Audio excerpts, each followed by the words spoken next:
In this video, we're diving into moments where overconfident cops thought they had the upper hand, only to be humbled by ordinary citizens who weren't afraid to stand their ground. First, witness how this cop got a reality check from a mere auditor. On April 20th, 24, Brian was driving through Nassau County when he encountered a random ID stop. As he reached the deputies conducting the stop, he only rolled down his windows a few inches, which angered the deputy. If you don't mind, can you roll the windows down for me? No, I'm good. If you don't mind, can you roll the windows down for me, sir? I can hear you. Sir. I can hear you. I need you to roll the windows down. I can hear you. Sir, I need you to roll the windows down for me. All right, as a matter of fact, pull up past that vehicle right there. Sure. All right. Let me make sure my camera's I'm giving you lawful commands. I understand. Is that a law? Sir, I'm giving you lawful commands. I need you to roll the windows down. All right, here's my license. I'm asking you nicely. No, sir. I'm asking you nicely. No, sir. Roll the windows down. No, sir. You can check my license. You can check my insurance. I can be on my way. I can hear you fine. Okay. It's not a law for me to roll my window down, sir. Okay. Brian was correct in his stance, as there is no law regarding fully lowering the window. Now, this appeared to be a simple stop, but there's hardly a moment cops can't make worse.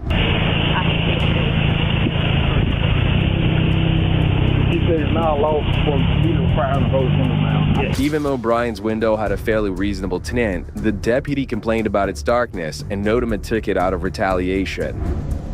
All right. I issued you a tint violation. The reason for me having you to roll down your windows because I can't even identify you whatsoever. Your tint is too dark. I issued you a citation. If you have any questions, call the number right there. It's going to be a tint violation. Appreciate it. Right. Drive safe. You have a good one. And did you check my tent? Sir? What's your badge number? Name and badge number? Sir, it's right there on that paper right What's there. your name and badge number? He never checked my tent. Tent violation. It's sad to see how this deputy wanted Vito to get over his duties. However, Brian made a challenge the ticket in court, and the judge ruled that the deputy could see through the window and declared Brian not guilty. This ego-tripping cop made a huge blunder, but sometimes their actions backfire on themselves.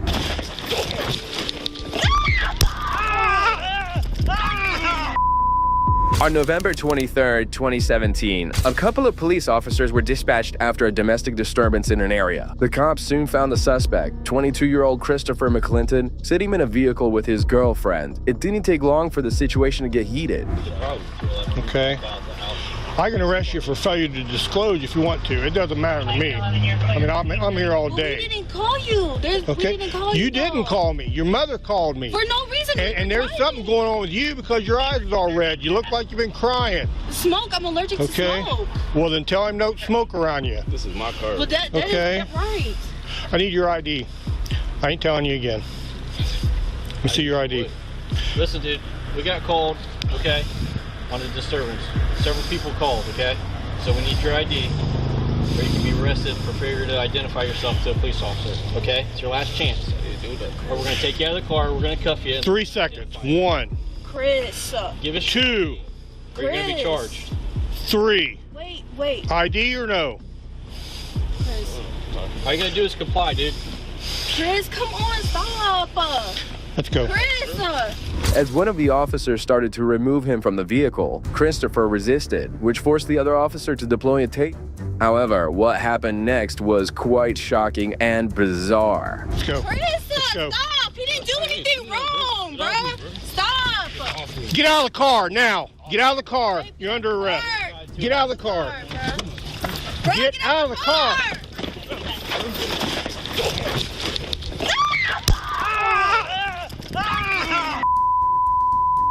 Let go! Let go! Let go! You got me! Stop! Sorry, Nick.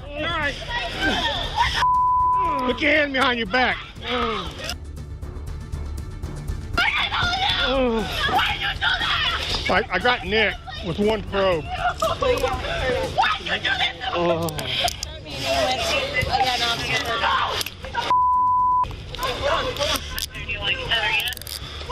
Throw me another unit. Throw me another unit. He wouldn't give them his ID. That's not What's wrong with you?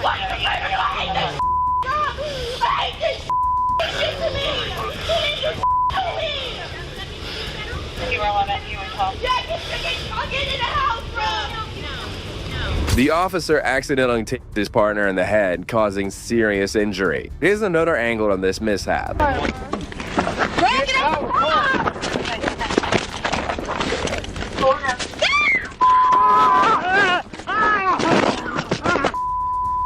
go!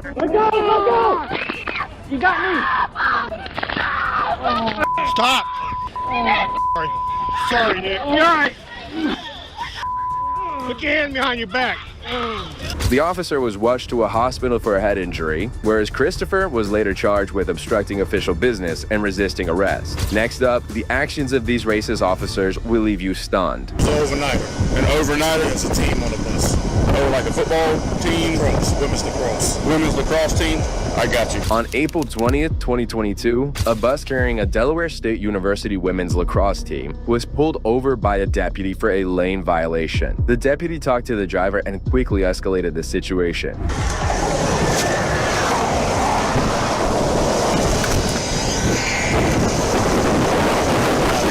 final stop's at the 73 northbound. The reason why I'm stopping is for a left lane violation. You can't ride in that left lane. I'm passing and going around in the left lane. And it says trucks can't get in the left lane. You are considered, you got air brakes on this? I do. You can't be in that left lane. Even though it specifically say trucks? Anything bigger than 6 wheels. Okay? 100% you can't be in that left lane at all, okay? Okay. You got 2 other lanes that you can go back and forth through. Right. That lane you cannot be in. Alright. Where are you guys headed? Delaware. Headed to Delaware from Jacksonville. From Jacksonville, just like a day trip or something? It was an overnighter. An overnighter? It's a team on the bus. Oh, like a football team? Women's lacrosse. Women's lacrosse team? I got you. At this point, the deputy should have left the driver alone by giving him a warning or a ticket, but the evil knob thought of searching everyone on the bus for narcotics. How many passengers do you have on the bus? I'm going to say 29, 30 plus me. 29 or 30 plus you? Okay. Give me just a second to walk over here and tell them what's going on, okay? Okay, If you would relax right here, okay? Yeah, no problem. Ladies, how are y'all doing? Good, how are you? We won't have you guys but just a few minutes, okay? He can't ride in that left lane, so next time he gets in that lane, tell him to get in the other one. All right? I'll be right back with you. Just relax, okay? Yeah. And what it does, I tell you, a lot of people drive up and down this interstate, and big vehicles, these bigger vehicles right here, that fast lane clogs up. People start passing these big trucks on the right. So it's illegal to pass on the right if you do that. Okay? So people start breaking the law, passing these vehicles. We have a lot of crashes. They did a study a long time ago. That's why they made that law. Okay? Anything with 6 wheels, commercial vehicles, anything like that, you stay out of that left lane. It's just something for you to know. It's all over. It's all, I mean, right on my car. What's He knows I got one to go in my pocket. what's the Reckon I'm on my pocket. dog? Did dog do anything in here? Not back there. All the luggage is. K-9 minutes were called, and the officer started to examine the personal baggage of the girls who were only traveling to play lacrosse.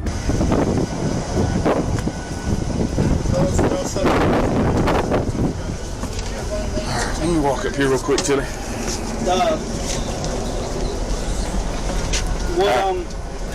Say that again. How do we go from being in the wrong lane to going bags and traffic? Alright, well he stopped you for, well didn't stop y'all for a violation, he stopped the driver for a traffic violation, okay? While he's conducting his business, I can bring my dog out for free air sniff. That's what I've done. Dog alert on the vehicle for odor narcotics emitting from it. That's where we're at. Alright? Ladies, we don't single anybody out, and I'll explain. This is our job. This is what we do. Okay, every day we get out here, we stop commercial vehicles. Okay, believe it or not, the majority of the and large amounts of money, trafficking, anything up and down these interstates, that's what we look for. Okay, And today we're not saying that you guys, that it's even happening here, but however, this is how we start an investigation, okay? Most of the time it turns out to be nothing. But there are times where we end up finding some children that are missing from their family. We find large amounts of money that nobody knows anything about. The officers had no reasonable, articulable suspicion to check these people, as they had committed no crime. At this point, you could also feel the cops were racially motivated, as the college had been known to be a historical black college and university. Okay, or large amounts of marijuana, heroin, amphetamines, anything like that, okay? So that's what we're trying to do. We're trying to stop that, all right? I will tell you guys, the reason why I'm coming on the bus right now is to tell y'all, look, we're gonna check y'all's luggage, okay? If there is anything in y'all's luggage, we're probably gonna find it, okay?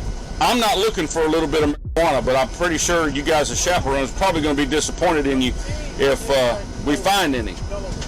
You guys are on a lacrosse team, correct?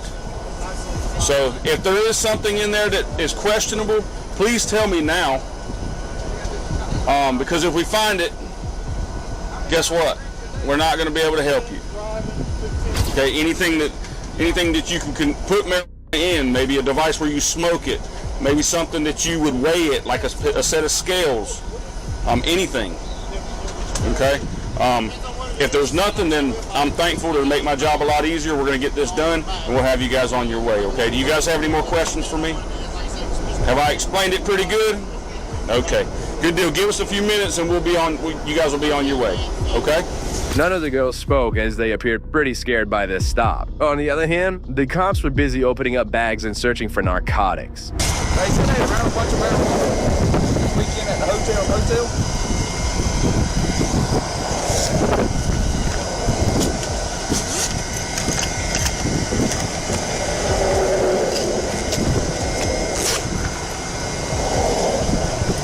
No, they didn't.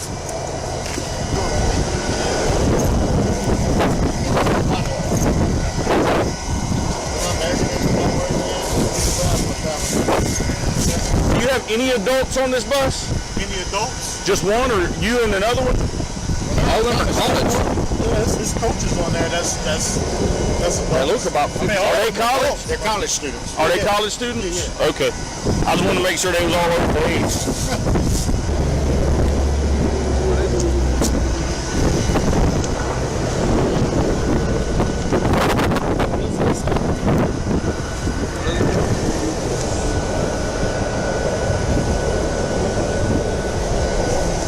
Where's number 8?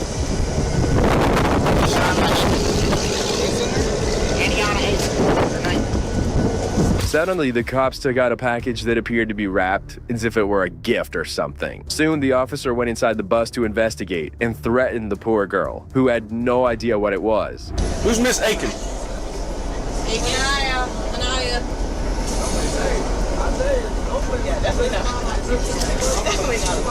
Yes. What is that? I have no clue. My aunt gave it to me. Your aunt gave it to you? Mm-hmm. You don't know what it is? Georgia, no. I didn't open it. I was waiting until I got back to school. I can open it now. No, what did she tell you it was? She didn't tell me anything. Okay, where did you get it from? My aunt. In Georgia. In Georgia? Mm-hmm. Okay. So you took it to Florida with you? Mm-hmm. Okay. Well, however, this is the type of stuff that we look for. Okay. Okay. That's if fine. you don't know what it is, then I don't know what it is. Okay. You understand what I'm saying? I hope it's nothing that you're not supposed to have. That's what I'm saying. Okay. Okay. Mm-hmm. All right. Give me just a minute. Okay. And you said in Georgia? Yes. Where in Georgia did she give it to you? Kennesaw, Georgia. Okay. When you went to Kennesaw? Uh-huh. Okay. Is that where you're from? Is Kennesaw No, I'm State? from Decatur. Decatur. Mm-hmm. Okay. She just said, "Here, this is for you." Yes. And I was nothing. going to wait to open it when I got back to school. I don't know what it is. Okay. It's Easter time, so Yeah, a lot of our it's parents Easter. brought us Easter presents. And that may be what it is, but we're going to open it. We have to. Okay. We're not going to destroy anything. Okay. If it's something special, I can package it back up and not tell you. Okay. You want me to do that? Yeah, that's fine. All right. The cops opened it up, only to find a simple gift, nothing illegal. And then they quickly finished their search and concluded to stop, allowing the bus to leave after 30 minutes of an unlawful delay.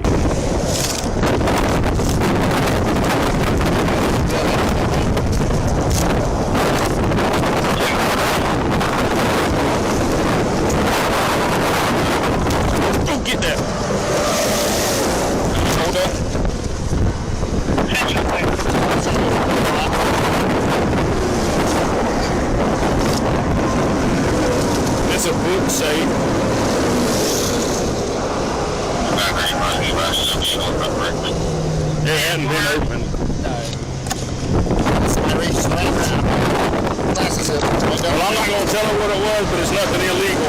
I told her I'd wrap it back up. Nah. Hours. That was inside that thing right We gonna pull it? Y'all want to pull any more out of that? Nah. Y'all feel pretty good about it? All right. I'm not gonna tell you what it was, but it wasn't illegal. All right, ladies. Thank you. We're gonna get out of here. You guys enjoy the rest of your trip. Later, the president of the school claimed that the students were racially profiled. The sheriff later denied this accusation, claiming no personal search had been conducted at the stop. However, the body cam footage refutes his claim, and it's pretty evident that this was much more than a routine traffic stop that should be investigated. Next up, we have these cops go against a very familiar face in the auditing world who takes them to the cleaners. It is what it is. You're trespassing. Being arrested Okay. for trespassing. All right, no problem. That's why you're being arrested. This public property. What does the Department of Health and Human Services have to hide? Where's the transparency for the people? On August 29, 2023, First Amendment Auditor Sean Paul Reyes returned to the Nassau County Social Services Department to conduct an audit just a day after he was bullied by the corrupt cops. Moments into the audit, Sean was surrounded by the same pigs again. The Keller, good to see you again. I told you I'd be back. Captain? How are you? Good, how are you? I'm good, Sir, here you go. You might want to read that. What is you're not this? allowed to video here. Are you here It's a to non-public service? forum. You applying today? Well, yeah, I'm here to conduct business, correct. You're applying today? Can I get your name and badge number? You weren't here yesterday. Cowser, C-O-W-C-E-R. I got you, Keller. All right. 4223. 4223? Gotcha. So nothing's changed. You're not applying today? Well, I'm here to conduct business, constitutionally protected business, yeah. Well, this is a non-public forum, so you can't record in here, as I said yesterday.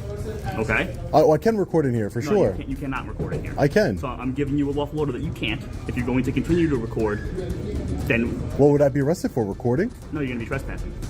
Trespassing without breaking any laws. Yeah, you are. Because it's a public welfare facility, like I told you yesterday. So what is this? Is this a law? I'm not going to get into it with you. Are you going to stop recording, or are you going to leave? Sean had every right to film in the public building, but the officers weren't ready to listen to him as they proceeded to do something shocking. Can you tell me what this is? Okay, stop. Hands behind your back. It is what it is. You're trespassing. Being arrested Okay. for trespassing. All right, no problem. That's why you're being arrested. You guys are making a big mistake here. Okay.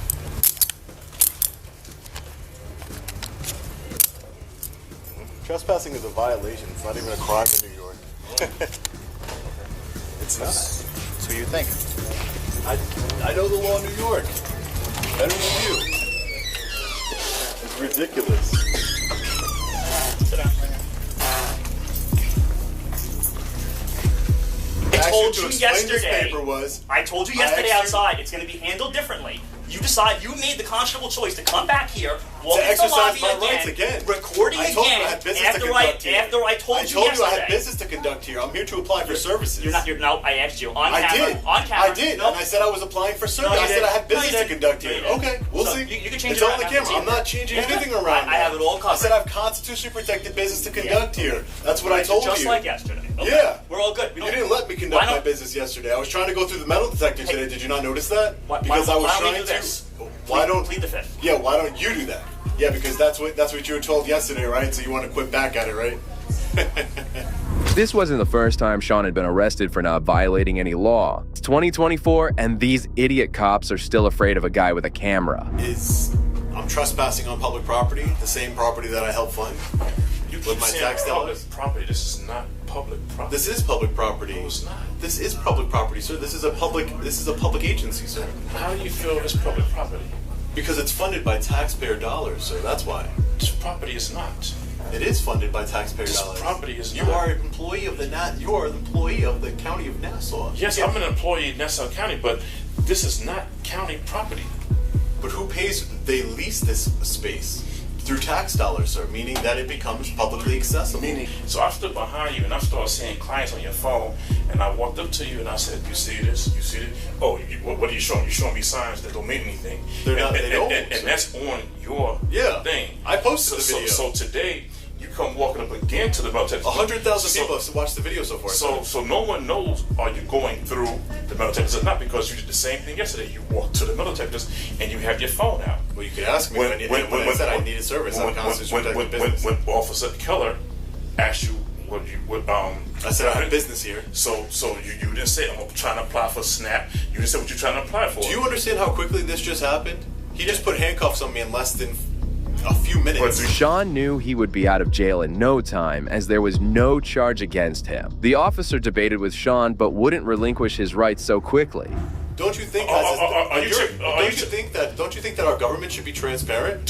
Especially when this officer here is getting paid 6 figures. Aren't you contradicting yourself? Because if you had applied for benefits, why are you talking about transparency and stuff like that? Because it's transparency while you're applying for benefits as well, sir. So you either hit apply for benefits. No, you can do both, sir. You can do both. You can apply for benefits while holding your government accountable, and that's what I was planning on doing here today. And this officer here gets paid 6 figures every year, and we can't hold them accountable. We can't. Do you know that the law enforcement agency, sir? I'm not here just filming. I did investigative work. Law enforcement, Nassau County Police Department is the highest grossing department out of all the departments. It goes Nassau County Police, and I believe the Department of Social Services that help we the people, sir, is like 3rd on the list. And as far as budget, do you think that the people need more help, or that law enforcement needs to just keep getting richer and richer? He makes 6 figures with overtime, sir. The fact that some of the highest paid cops in America are so dumb on the law is quite scary. Sean kept schooling the officer as he waited for the officers to arrive. The only people that came up to me said that they supported what I did, and they wanted me to hold the government accountable. I want to ask you another question. You're not being arrested because you recorded. Being arrested. No, but that's an end around, sir. That's an end around, because if you can say, so for example, that's like you trespassing me because of my skin color, whether it's white or black or brown or anywhere in between. That's like you saying, we're not arresting you for your skin color, sir. We're arresting you because we told you to leave and you didn't leave.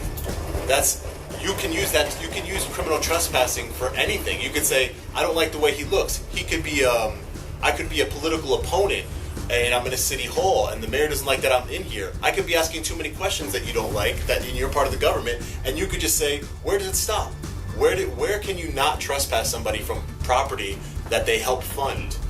Even though there's no expectation of privacy, you guys have a whole lot of cameras in here, so nobody complains about those. But if somebody said, hey sir, I prefer not to be on your YouTube video, I would blur their face out. As long as they're not a public servant like you, I would blur their face out, because I have the capabilities to do that. So if I went through the metal detector and I had a pen or a belt or a watch, and I was secretly recording every single person in this facility here, and I went online and I spoke to the woman, and I was very cordial. I said, hey, what services do you offer to the public here? And see how she treated me. And then I went left. You would never know I'm recording. And then I left, and I went home, and I published that video online on YouTube, Facebook, wherever. Yes. And I published that video. Would this law enforcement officer would he come to my house and arrest me? No, he wouldn't, because there is no charge for recording, so he couldn't do anything about it. So because I'm being honest, because I'm not surreptitiously recording in secret, because I'm being honest and I'm about my intentions to hold my government accountable, I'm in handcuffs with my freedom taken from me.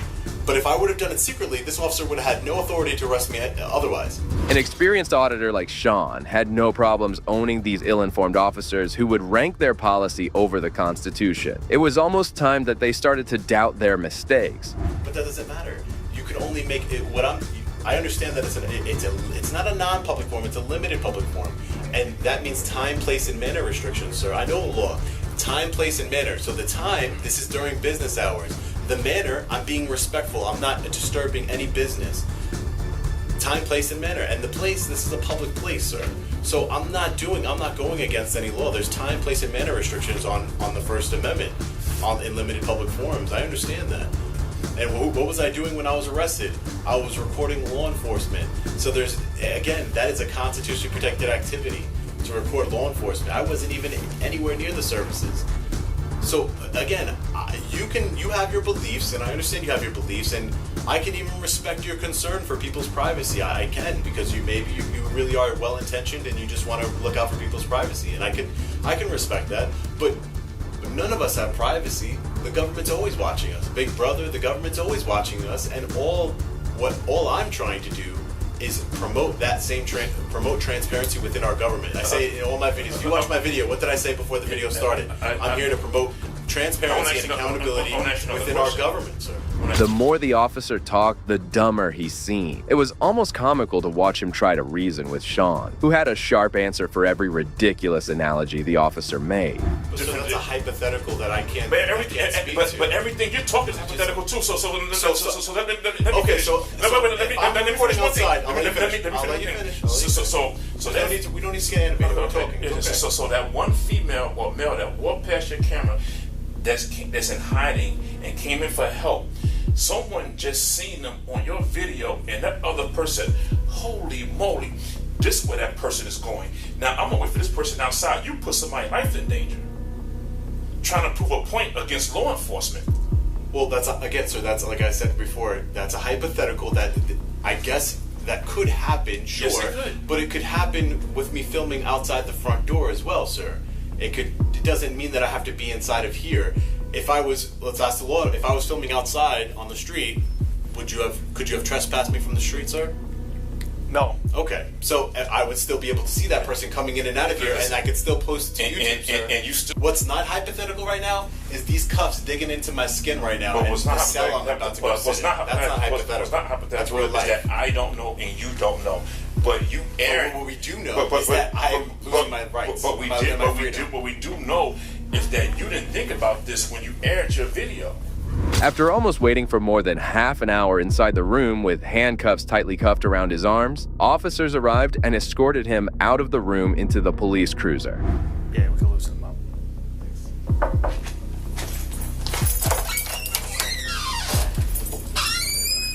just gonna switch out the cuffs before we go in, alright?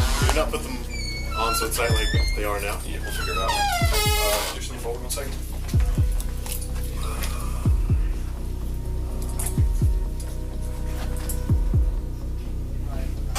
Sorry, man, I'm not trying to twist your wrist. It's alright, Killer put them on way too tight. Keep your hand behind your back. For now. You know what, just stand up for me. Move over a little bit so I can get behind the bench. I'm not trying to twist your wrist. Yeah, I'm just not trying to make any moves where you're gonna do something we both regret. Just keep your hand behind your back, both of them. Yeah, put your hands like in front.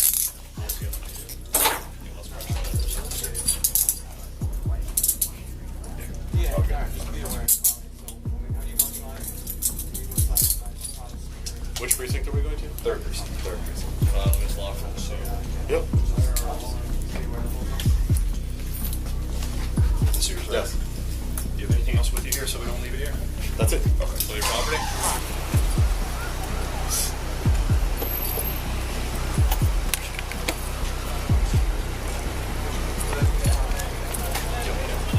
Hold on, Sean, just take your hat off, buddy.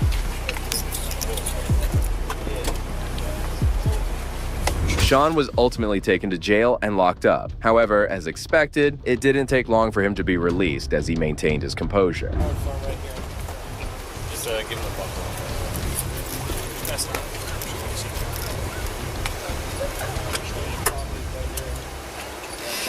Yeah, just make sure whoever's going with you stays on the whole time, okay? That far. Supervisor yesterday. Hopefully we get a different one today.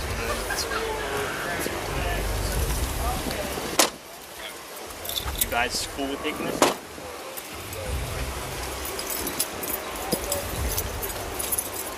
Good. You have everything you need? Yep. Alright, we'll just walk you out. Just go to the right.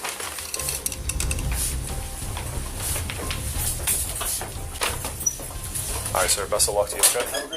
Once again, Sean emerged victorious, and the charges against him were eventually dropped. He plans to file a lawsuit against Nassau County, who has been repeatedly threatening and arresting him unlawfully. Next, see how a woman fought off a barrage of officers. On August 12, 2021, college student Trinity Clark was heading home as she drove past Officer Joseph Roberts. The officer later claimed that she almost hit him as he pursued a traffic stop.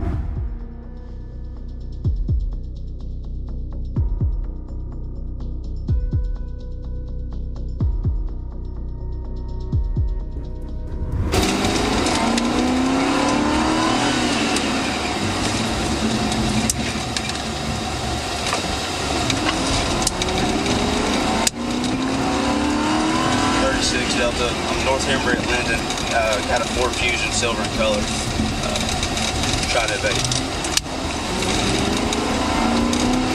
As you clearly saw in the body cam footage, Trinity was nowhere near the officer. Despite this, the officer followed her but never turned on his emergency lights during the pursuit. Eventually, Trinity arrived at her home, and the following events were nothing short of horrendous.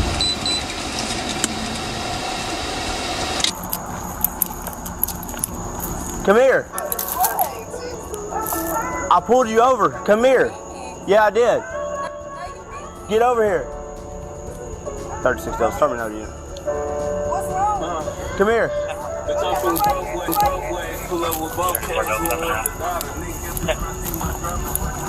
What's going on? Nothing. Okay. What you want? I didn't do nothing. You tripping. Hey, bro, you tripping. What the? Hey, bro. Bro, you tell me I'm fucking 30. What's wrong with you?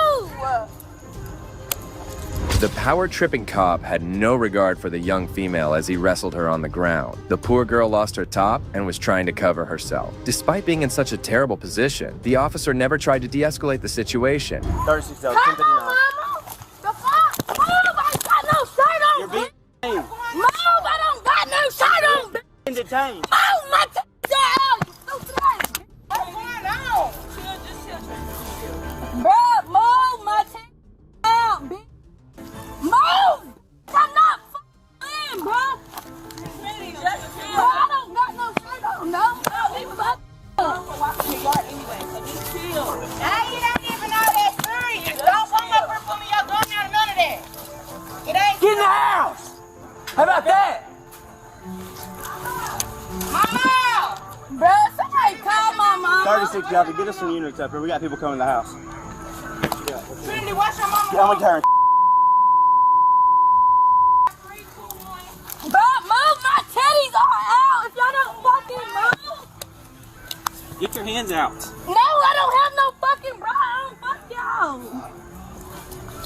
Trinity was only trying to cover her vulnerable body, as he repeatedly told the officer. This illegal arrest was only getting painful with every passing second, as multiple officers now surrounded the helpless woman. Bruh. Bruh, let me go. I don't got no money. Mama! Mama, bro. 2816 Landon.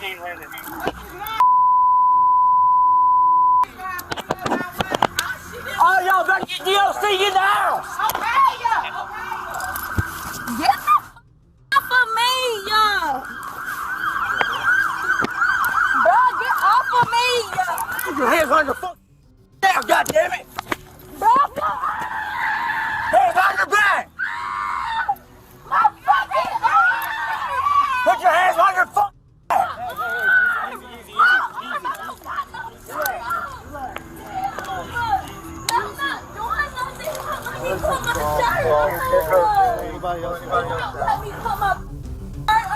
Okay, we will. Somebody running the house? Oh, no, they were just coming out of the house on me, all of them. As multiple officers arrived on the scene, they were able to handcuff the poor woman who had almost given up on her freedom. To make matters worse, only male cops were handling the situation, and ultimately they did realize that she needed a shirt so bad. Let's get her up. Hey! She's still. Give it off of me, y'all! We need a blanket.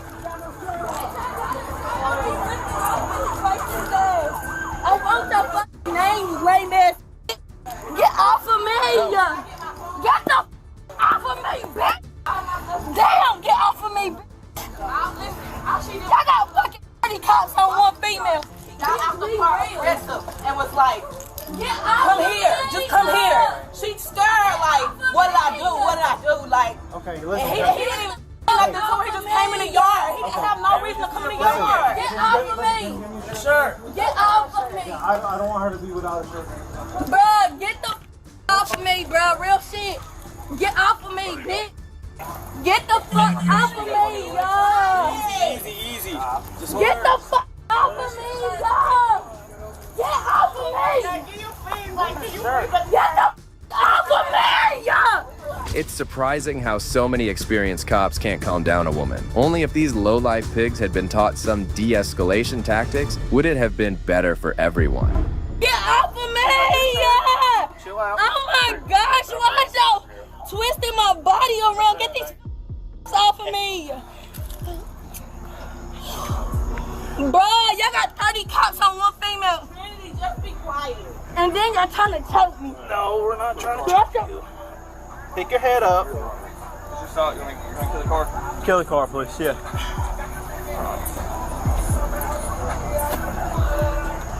Get off of me, yo! You need an ambulance, ma'am? Yes. Okay, what's And I wrong? want y'all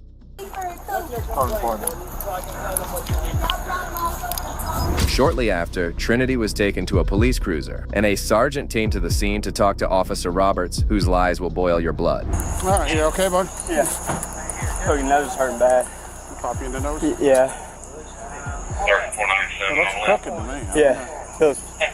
I know it feels messed up, but anyways, I'm on a traffic stop over there. That last traffic stop you heard me call, the orange Camaro. She comes flying by us, almost clips me. So I go try to follow her, and then she takes off on me.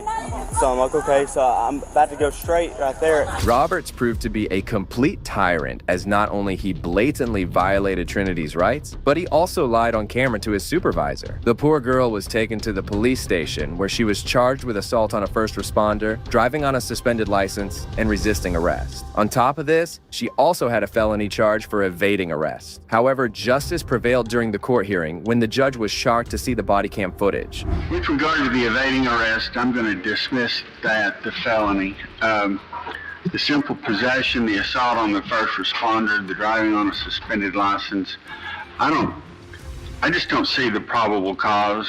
To me, this is disturbing. I'm going to dismiss everything. Everything is dismissed. Every charge against Trinity was dismissed, but the police department found the officer's actions were reasonable. However, just 5 months later, Officer Roberts was suspended during an internal investigation after he turned his body cam off during a pursuit. Later, he resigned from the department after pleading guilty to destroying records. This proves that life comes to you in full circle. Next up, we have a shocking case of a 17-year veteran of the police who ended up getting 440 years in prison. You'll be devastated to find out what he actually did. No, you were not Sergeant Pilo last night. You were absolutely somebody else. Did not do anything wrong. Period. I don't know how else to put it. I don't know how else to do it. I don't.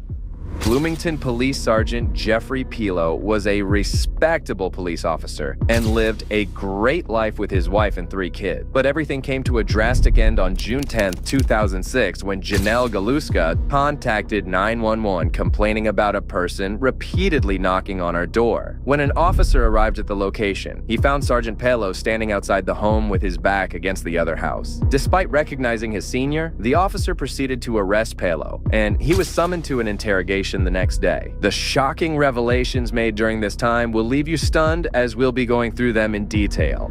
No, what's going on? Okay, I'm going to talk about it, all right?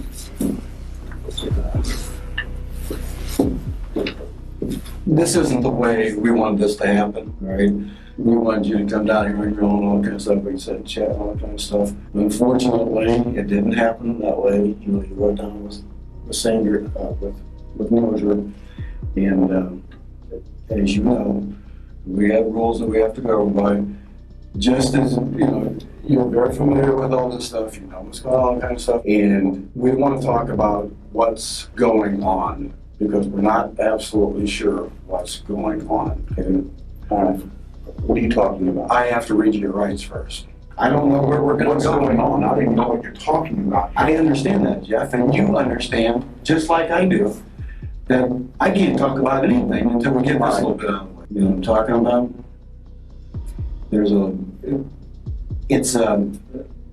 I want to hear what you have to say about it, and I'm really hoping there is a good explanation for it all. Did you meet up with the police officer last night? You're talking about Zena? Yes. When I was walking around by the lake, looking at the lake down there. Again, I drove down there. I couldn't sleep. All right. Houses come up for sale in that area all the time. I'm interested in buying my mother-in-law a house. She lives up in Ridley. She's, you know, she's poor. She's on fixed income. I wanted to move closer to us. Houses come for sale. There's a townhome right there for sale. It won't work, but anyway, I was looking to see what kind of access went down to that lake. That's all. Palo was narrating a story but had no clue that officers had conclusive evidence against him. He was linked to 4 assault cases from 2002 to 2005, as 2 previous victims had come forward complaining about a man in a black mask who would break into their homes and assault them. 3 of the 4 assault victims identified Pero, and 2 of them even recognized his voice. There are just some things that happened last night that just doesn't add up. And you know, Jeff, you know, as a former investigator yourself, that there are things that we know, okay? Such as the way that you met up with David, you know? You freaked him out. You freaked him out. Why would you be in between 2 houses looking at a house? I couldn't keep going straight. There's a drainage thing that goes down the lake. I couldn't keep walking. So I walked up, the dog started barking, and oh hell. So I walked up between the houses, gonna go to the road. All right. He comes around, I thought maybe it was the homeowner. I was like, I don't want to startle, you know. He startled me, so I turned to walk back down. He said, stop, please. I was like, oh, hell, it's a cop. I turned around and walked back. Jeff, what you know as being a police officer, that kind of thing is not within the norm. We don't, as police officers, we don't walk around at 12:30 at night in the morning, walking in between the houses. I wouldn't walk between the houses. I was by the lake. I couldn't keep going, so I walked up between the houses. That's it. It's shameful how a protector of the community went on to commit these gruesome assaults. However, there wasn't any physical evidence against the officer apart from the victim's words, but everything was going against him. Think about what you're telling me. I am thinking about what I'm telling you, the truth. I went down there, looked, what kind of public access is down there? I walked, I started going to the west side, but there's fences and I come back around the other way. All right, again, I can't go no further. There's a drainage thing that comes down that fills that like overflow, I guess, I don't know, whatever it is. So I started, you know, the dog started barking, so I walked up between the houses, go up to the road, and yes, to be on the road, so I'm not walking up between, you know, it's just... Wait a minute. But you weren't on the road until I was going to go in the road. All right, that's where I was walking up to, was go up to the road. Walk down to my truck and drive away, because I was done looking at the lake. There's no access going down to the lake, so... Okay, Jeff. We're past the point of you were there, right? You readily admit that you were there. Yes. In between those 2 houses. Yes. All right. I was just walking from the lake up to the... Okay. If you get a call of someone walking in between 2 houses at 12:30 in the morning, I don't know what call brought him out there. Yes, of course. Of course. I mean, the person who called this in has every right in the world to do this, correct? I have no idea who called it. Sergeant Palo was getting frustrated and anxious with each passing minute, as if he was being framed for something. However, his drama was not going to continue for long. What they called in wasn't me. All right? Dave said last night somebody knocked on somebody's door. I didn't knock on anybody's door. I did not knock on anybody's door. I don't know what else you're trying to allege here. I don't want to jump to some kind of conclusion. Right? All this isn't about because I walked up from that lake up between those 2 houses. Absolutely. Absolutely. You know, I don't know what else you're talking about. We're talking about you standing up with your back to the house and trying not to be identified. What? Having your back up against the house and not trying to be seen as David walks by. I was walking up, I saw someone coming, so I stopped. I turned to go back. Again, the dog's barking. I didn't want somebody to think I was doing something wrong. He said, "Stop, police." I was like, "Oh, hell." So I turned around and walked up to him. I wasn't standing with my back against no house. Well, I think you're minimizing all of it. I'm not minimizing anything. He said, "Stop, police." Wasn't there a little bit more than that? No, that's what he said. You didn't see the gun he had pulled on you? No. Tello was known to be a calm and police officer, but from this interrogation, we could see his rage coming out. It was obvious that he was trying to hide the guilt of brutally molesting women over the years. Haven't you done? I think I need to take it a step further. Okay, because the lady scared to death. Scared. I don't know nothing about the lady. But what I'm telling you, she was scared to death. She was an absolute basket case. It wasn't for me. What? Yes, you were in between the houses. You were in between the houses. What if this would have happened? I walked up between the houses and Zeman was there. That's the only time I went between the houses. What if this would have happened? Would you be a little bit concerned? Something to her? But I don't understand what you're saying. The only time I walked between those two houses was when I was walking from the lake and up. But that's where you and that's when I met the Zemer. That's where you and Officer Zemer differ in what you said. But whatever the lady was scared of, it wasn't me. It was you. How could it be me? The only time I was between the houses when I walked up and Zemer was there, she'd already called. Jeff, Zemer had already been throughout the whole area. You were the only person there. It was 12:30 in the morning. All right. It was 12:30 in the morning. Janelle also told the cops that this wasn't the first time she was threatened by this cop. She claimed that a man wearing a black mask entered her home and quickly left after her boyfriend confronted him with a baseball bat. Evidently, the creep had been following this woman for quite some time. I mean, he's called out there. All right. There's nobody else out there but you. This lady has someone prowling around her windows. She's a very attractive young lady. It wasn't me. I wasn't prowling around anyone's windows. I wasn't prowling around at all.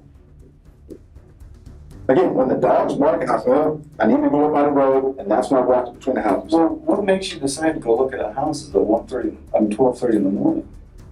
I wasn't looking into houses. I'm interested in a house in an area. I was looking at that. I just do anything wrong. We as police officers and we as human beings know the difference between right and wrong. It is put in our head from I understand. day one. All right. I did not walk between that. The only time I walked between those two houses is when I was down on the lake. I can't go. Okay. So I walked up to go up to the road. That's it. Okay. And when I walk up there, somebody comes running. All right. Okay. What were you wearing last night? T-shirt, shorts, flip-flops, and socks. Not flip-flops, sandals. Okay. Did your T-shirt have any writing on it? I don't remember what my shirt had on it. What color was your shirt? Dark. What about your shorts? I think they were my black shorts. Okay. Pello's story wasn't adding up, as looking for a home at midnight sounds absurd even for a police officer. At this point, we must thank the young police officer who made the arrest and wasn't intimidated by a senior. Wonder how many poor women he saved from being stalked and killed. Were you carrying anything else with you? No. Nothing. Nothing. What was my car keys? Where were they at? My pocket. Jeff, I've always liked you. I understand that. And you understand how difficult this is for, I understand how difficult it is for you and everybody involved. I understand. But I didn't do anything wrong, but I'm a realist. I understand. And I think there's a whole lot more going on here than we're. And I'm willing, Jeff, to sit here all day long and talk about it. I understand. All right. There's something right here that, you're a police officer. You know right from wrong. And I understand. I think you did wrong last night, and you think you did wrong last night. And I need to know why you did wrong. Because I didn't do anything wrong. Walking up from that lane towards the road is the right thing to do at that point. I mean, I can't go before the dog. Okay, so I walked up there. I mean, if it wasn't for that thing, I would just walk around the lake and went right back to where my truck was at. I mean, that is all. I'm not, I'm not minimizing anything. You are minimizing. No, I'm not minimizing anything. I don't know how much simple it is. It's not that simple. I didn't have ill intent of any kind. That's it. It's not that simple. I mean, that's it. It's not that simple. I mean, she is a young, attractive lady. I don't know who she is.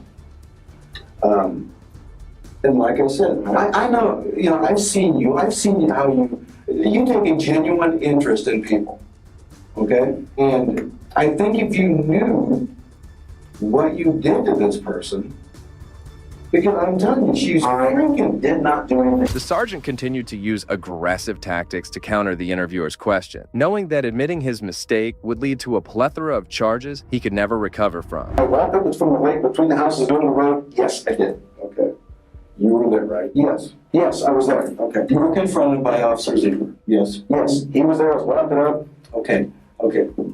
Let's just go with this in chronological order.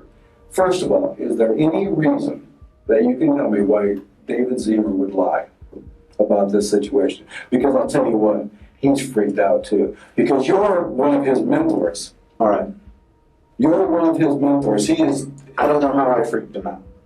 You don't know how he freaked out? Well, I mean, he couldn't even hardly talk. He was so upset by the situation. He talked about how you were, one of his mentors. You were his FTO training sergeant. All right. And I mean, he looked up to you. All right, I understand that. All right. And, okay, so getting back to the question, is there any reason why David Zieber would lie about what happened? Sergeant Palo recounted a completely different encounter from what actually happened. In reality, he tried to jog away from the arresting officer, who had to draw his gun to force Palo to stop before arresting him. It turns out Palo was his mentor during his early days, making the arrest even more stressful for the officer. Confronted you. Neither do I. I don't have any reason to lie. Everybody has their battles, and everybody has their crosses to bear. All right, I understand. All right? And you know where we're getting at on this kind of stuff. No, I don't. You don't know what we're doing, right? I'm talking about a young, very attractive female. I don't know who you're talking about, all right? She's the lady in one of those two houses, all right? I don't know. I have no idea who lives in either one of those houses, all right? I wasn't interested in those houses. I'm sure you had no idea who they were, all right? I wasn't interested in those houses, all right? You weren't interested in lake access, all right? Come on, Jeff. Right? I mean, yes. I mean, that is just it doesn't make sense to anyone. All right. It doesn't make sense. Again, does it? Yes, it makes sense to me because that's what I went there to do. If I'm going to look at a lake access, I'm not going to do it at 12:30. All right. Poor choice of times, but that's why I did it. All right. I just walked down there. All right. What are you, 17 years? Yeah. 17 years of being a police officer. I understand. And you don't think that is a severe error in judgment to be, all right, in between two houses at 12:30 in the morning, all I was doing was walking from the lake to the road. All right? You're implying that I'm doing something mischievous between these houses, and all I'm doing is walking from the lake up to the road. I said, that's exactly what I'm implying, Jeff. That's it. That's all. Because Officer Zieber, who you agreed to, has no reason to lie about this, says that you were up against the house, and he had to He had to call for you 3 different times. Pela was in constant denial, getting agitated with each passing minute. However, this ignorant attitude did not strengthen his case. It only made him seem more guilty. What did he say to you then? When you were turned around and he was walking back, what did he say to you then? Stop, police. And what else was he saying to you? Stop, police. Let me see your hands. I don't recall everything he said. I said, stop, police. I realized, oh, where's the police? So I turned around and walked back. Right. I mean, if I realized at first he was Officer Zimmer, I'd have just kept walking right towards him. But my initial thought was, it was someone that lived there. I was, oh, man, that's it. Yeah, you know it's not it.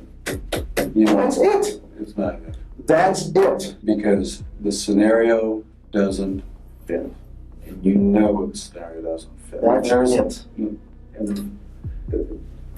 And here comes also BS, but I think you've seen me interview enough people that I'm just laying it on the line to you. No, I understand. Something is wrong. All right, something's wrong. I understand. You think something's wrong. I'm convinced. Something's wrong. Whatever scared that woman was not me. All right. The only time I walked in that house is when I encountered Officer Zimmer. That's it. All right. I wasn't there before that at any other time. Whatever scared her, whatever it was, all right, or whoever it was not me. That doesn't make sense. Obviously, it doesn't make sense. I'm just being real with you, Jeff. And I understand. I don't know what else to tell you. I wasn't doing anything wrong. I did not. The only time I went between those houses is when I walked up and met Officer Zimmer. I did not do anything to anybody anywhere last night. Period. I don't know what you're trying to allege here. I did not do anything to anybody at any point in time. All right. I'm not looking in someone's windows. I'm not doing any of that.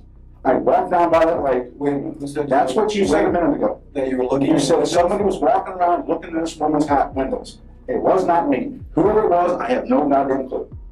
No goddamn clue whatsoever. I don't know that I said. I don't know how else to say it. All right. All right. The truth is the truth. I've already told it to you, and that's that. I don't know what else to do. Excuse me for getting pissed off here, but I didn't do anything wrong. All right. I did not do anything wrong. Period. I don't know how else to put it. I don't know how else to do it. I don't. The young officer who made the arrest turned out to be the key witness in the case, as he had no reason to turn against the sergeant. He was quite surprised and saddened to see his former mentor in such a compromising situation. As it's happened in the past, you know, and I'll just tell you, I'll tell you point blank, I don't think the story is exactly the way you're telling it. I don't know what Dave Zimmer told you. All right, I don't know what his perception of it was. But the only time his perception is right on, Jeff. His perception is right on. Exactly right on. Again, here's the real story of it all, Jeff. You're the one who has to answer for it, not David Zimmer. David Zimmer was on patrol. I'm not going to let you did anything wrong. All right? I'm not. Again, I don't know what his perception of it was. I didn't do anything wrong. And I had no ill intent. All I did was walk in that lake and up between those houses. All right?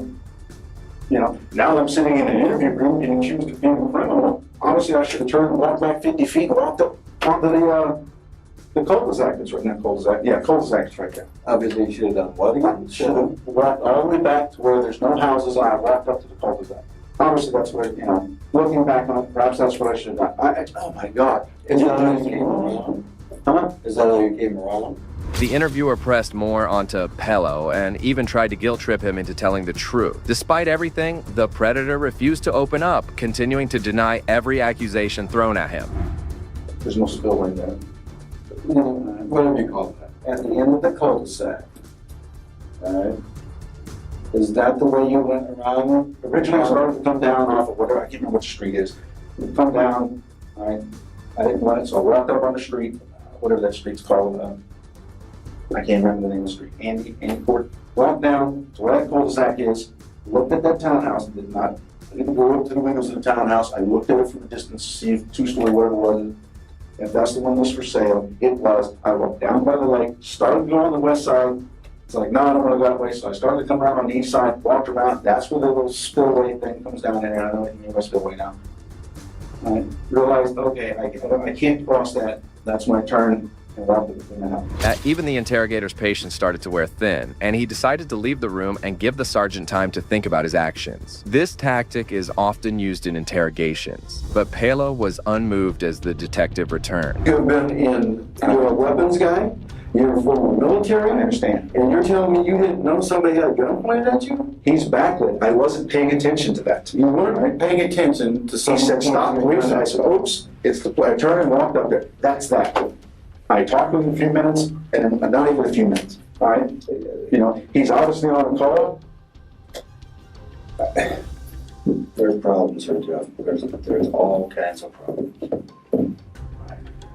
And I'm not here to sit here and tell you that it's all rosy and all that kind of stuff, but no. And you know where I'm coming from, because I've told you.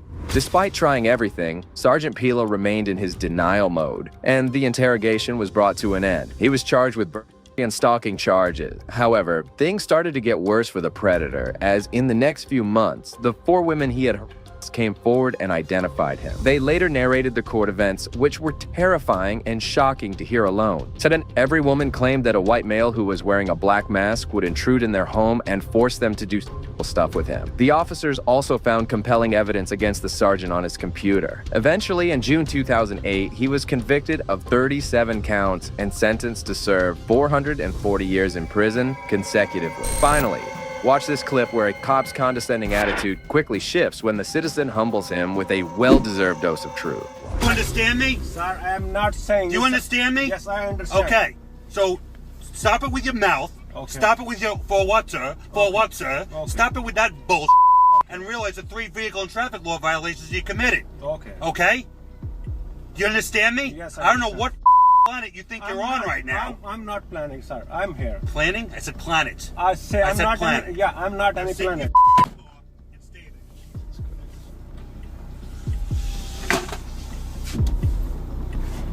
This sucks. Sorry about that. Picked the wrong guy to honk at, obviously. Pull over 5 feet. Do you understand me? Pull over. Oh my god. I have this on video in case you want to. You have? Yeah. Okay, thank you so much. In case you need to submit it to someone. The Uber driver was only asking the reason for the stop, but the officer didn't like him asking anything at all. The tyrant came over soon and kept on with his aggressive and ruthless demeanor. Thank you so much. Yeah, send me your email. I'll send it to you. Okay. I'll give you my card. Now let me tell you something. The next time you do it again, okay. You're getting your... Okay, what? You gonna let me finish? Sir, Stop interrupting me.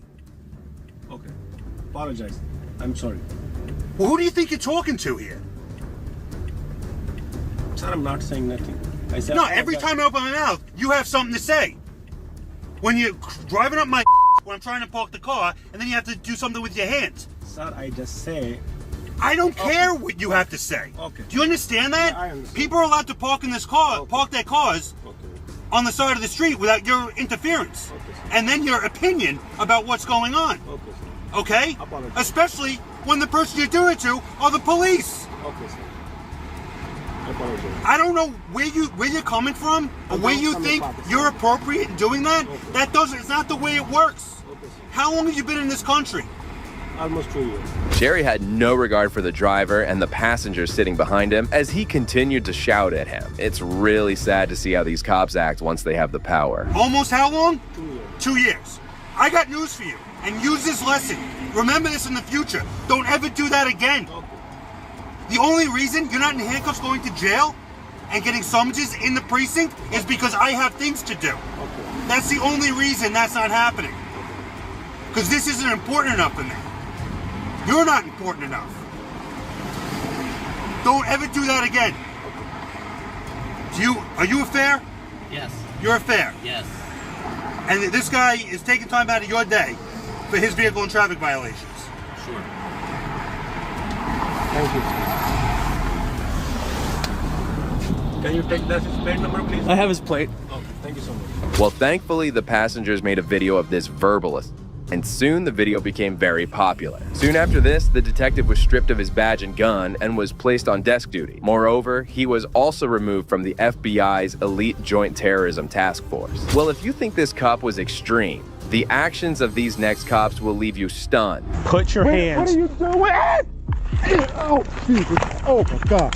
In June 2020, several officers from the Valdosta Police Department responded to a call from a drugstore employee that a person was harassing customers outside. The cops soon approached the area and found 47-year-old Antonio Smith walking down. They approached him and, without asking for identification, quickly escalated the situation. Suspicious activity, man.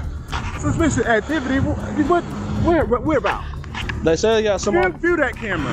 I told them what I was doing. Oasis Signs right here next to the El Rodeo. I told them what I was doing. I was waiting for my sister to Western Union me some money. I always go there and get Western Union, and they know me. Hey, you got your ID on you? Yes, I got my ID. What are you guys doing? We're out here investigating suspicious activity, well, sir. I'm not doing anything. I've been around cameras, so I ain't been doing nothing. All right.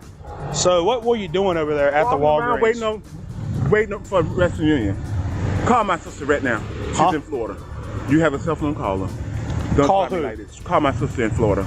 Don't do this. What are you doing? Oh my God! What are you doing? Put your hands behind your back like you told. Put your hands. What are you doing? Oh, Jesus. Oh my God. Oh, please. As the officer was trying to talk to him, one tyrant officer came up and slammed him to the ground without even asking him anything. It was later revealed that he was not the person called for, and the cops had the wrong man. The other person also had a warrant out for his arrest and was roaming around the street. Show it in his face. Oh my God. Jesus. Oh my God. You broke my wrist. Oh my God. Stop. Oh my God. Yeah, he might be broke. Oh Jesus. Oh my God. Oh my God. Oh my God.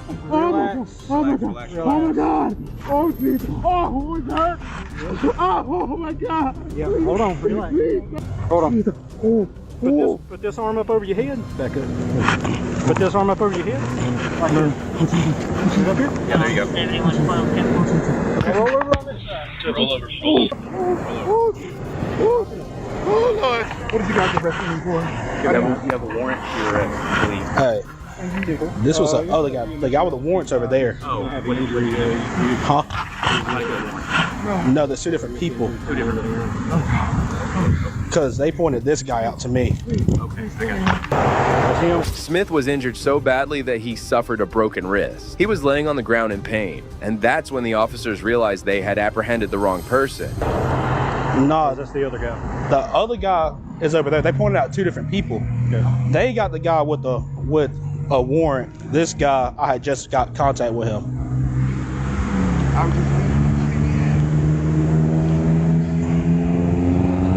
I thought this was one with a warrant. No, that's why I was trying to. No, because there's two different people. That's why I was trying to figure out if I had missed something. He told him to put his hands behind his back.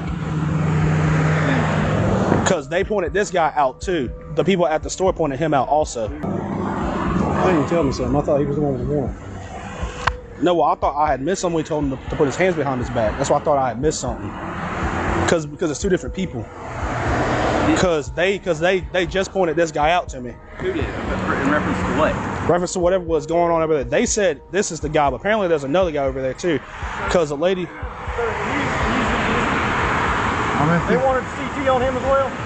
I don't know. I hadn't even asked. They just said right there, right there, right there. All of this could have been avoided if the corrupt officer hadn't just gone right in and tried to handcuff him. Smith was telling the truth from the beginning, but these tyrants just wouldn't believe him. So confused. Wait. Okay, so he's not the one with the warrant? No. Apparently he has a warrant. So whenever they were talking to him, swore said, "Hey, come over here and see if there's another guy," because that guy said, "Hey, there's another guy also." So when I walk on the side of the store, people are there like, "That guy." I was like, "Hey, he's walking through the red roof in." So I thought this was the guy that they were calling about because he said, because that guy said he's not the one that they're calling about. He said it was this guy.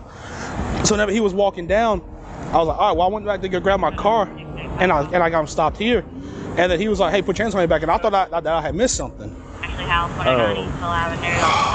God. Get his ID and stuff? Yeah. Did you run? Yeah. You good? Yeah. And just like that, the officers released him from the handcuffs, but they still had no remorse on their faces. They didn't even call an ambulance for him, as he just walked away from the scene like nothing happened. You said what, man? As I was getting ready to put my hands behind my back, he forcefully picked me up. Okay. Oh, Jesus.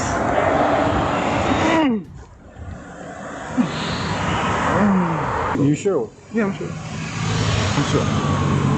Probably can. They're going to come in there. I guess if you want to cancel with them, you can. Or you want it back in your pocket? Or here, put your pocket.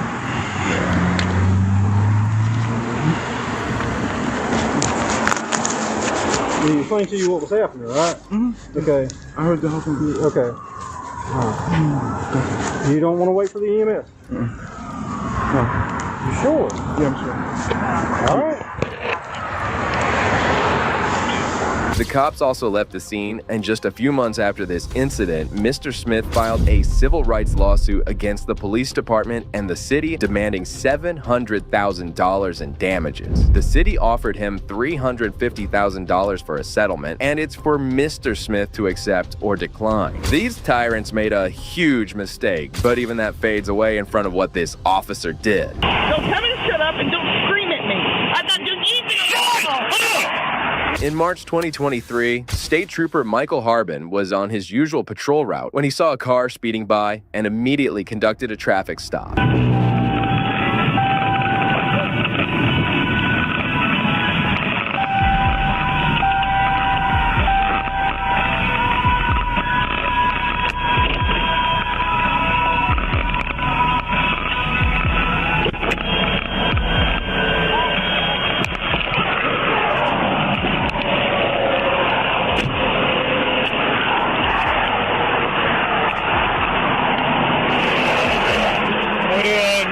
Insurance with us.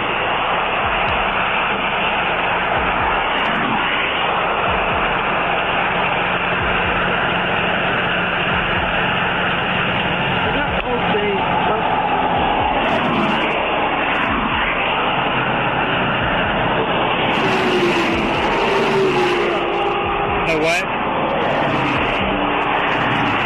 I mean, I can pull it up, but the law requires you to have it.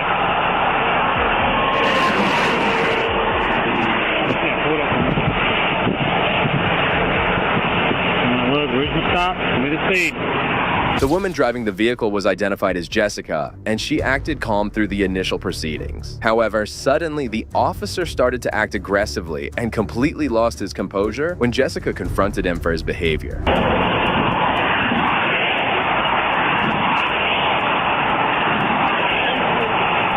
When I got behind you, you were doing 165. Listen to me, listen to me. If you keep lying to me. I'm not lying to you. There's no license. Where's your insurance? You have my insurance. Where's it at? Listen to me, the law requires you to provide it, not for me. Why are you screaming? But you're not giving it to me, so now you're going to get a ticket for it, okay? The law does not allow you to scream at me at all. It gives me the authorization to do it, though. Yes, it does.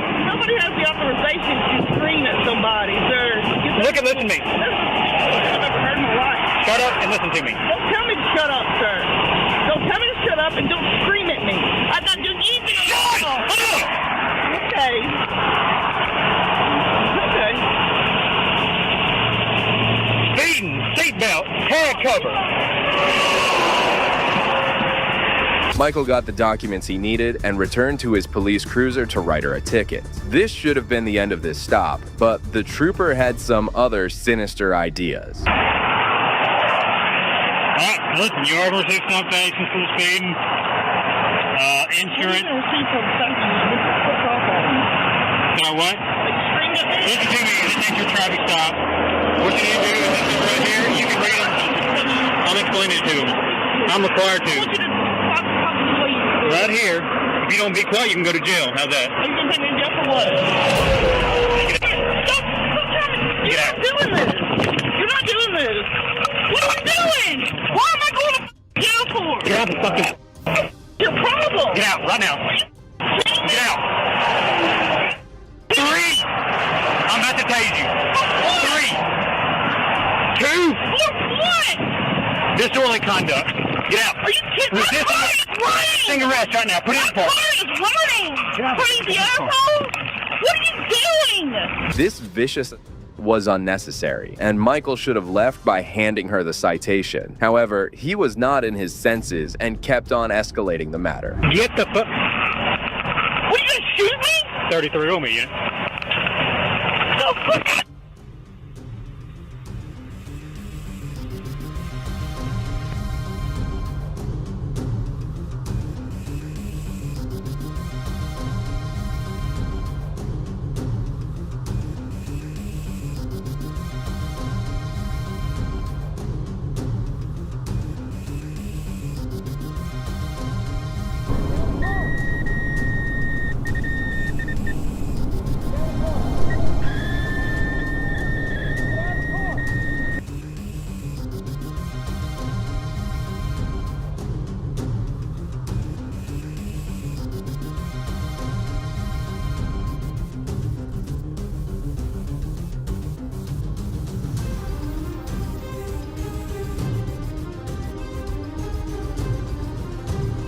Poor Jessica was forcefully removed from her car without any reason and was brutally tased by the trooper. He then proceeded to handcuff her as she kept crying.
The poor lady had no idea what had went wrong, and she couldn't even ask anybody for help. Jessica seemed to be in a tough situation, and that's when the trooper started to explain his actions. It was obvious that she had broken no laws whatsoever, and the cop was just taking his frustrations out on her. Have a seat. You don't listen unless I raise my voice, apparently. I'm not your child. You're entitled to what? I said I'm not your child. I don't give a you don't want to listen to me, it's going to happen that way. So now, you can go to jail for disorderly conduct, resisting arrest, and public profanity right there. Oh, he cussed me. Car's running. I don't give a if it's running or not. Now you want to cuss. Major mouth doing the damn listen on one side. My major mouth is him. Why don't you play back the video cam, the body cam, and just be done with it? Hold on. You don't tell me my job now. You just asked me what my mouth was. You just asked me a question. Have I raised my voice? Have I yelled at you? No, ma'am. I'm a supervisor. Let me explain this. Okay. I didn't bring it down. I didn't bring it up. He's got his radio on, the speakers on. Today's not the day. I can't hear you. The trooper didn't stop there, as moments later, backup also arrived and they started to search her car. Once again, it was beyond understanding why she was being subjected to such treatment. The trooper also started explaining the arrest to his fellow, and he still wasn't making any sense.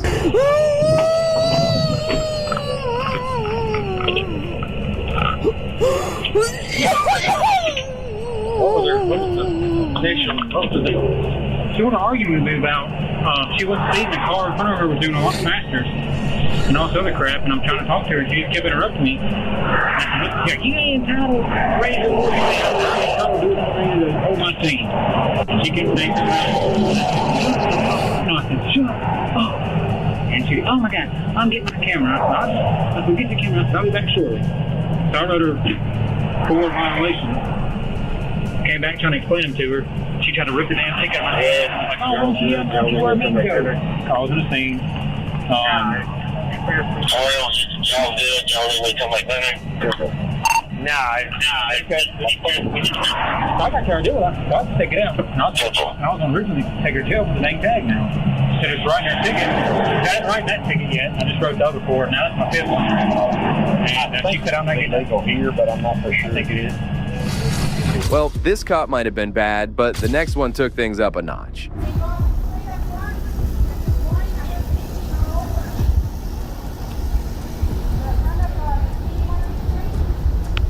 This morning she was itching all over. Yes, sir. Sir. How can I help you, sir? You can go back to work. That's what I pay you to do, isn't it? What's that? Go back to work. I'm sorry, no, you're trespassing right now. That's why I'm asking you what you're doing. Trespassing on public property that I pay for? Yes. Can I have your name and badge number, please? Yes. You can take this. Officer David Laird escalated the simple situation by approaching him and arresting him without any reason. Barry had no clue what was happening as he was on public property. Yes. You can't take this. Please find out who you are. Okay. So what is it you're doing back here? Hey guys. Your phone is perfectly fine. Hey and guys, it's on still. See that? go ahead and call. Step over here. Please. We're talking to you. So step over here and tell us what you're doing back here. This is private property, and that's why we're asking you. How can a police department be private property? You have an ID with you. How can a police department be You have an private ID property? with you, sir. Ma'am, did you turn my phone off? You got a, That's a violation of my First Amendment. The cops had already made several violations of his rights as Officer David went to physically move him away. The officer kept asking him questions, only making the situation worse for him. What's your full name and a date of birth? supervisor? What's your full name and date of birth? Can I please talk to a supervisor? What's your full name and date of birth? You guys are working on getting a lawsuit. Can you So please- listen, you're fixing to be arrested for failure to ID if you don't identify yourself. That's a secondary charge. What's the Do primary you understand? charge? What's the primary Do you charge? understand? What's the primary charge, sir?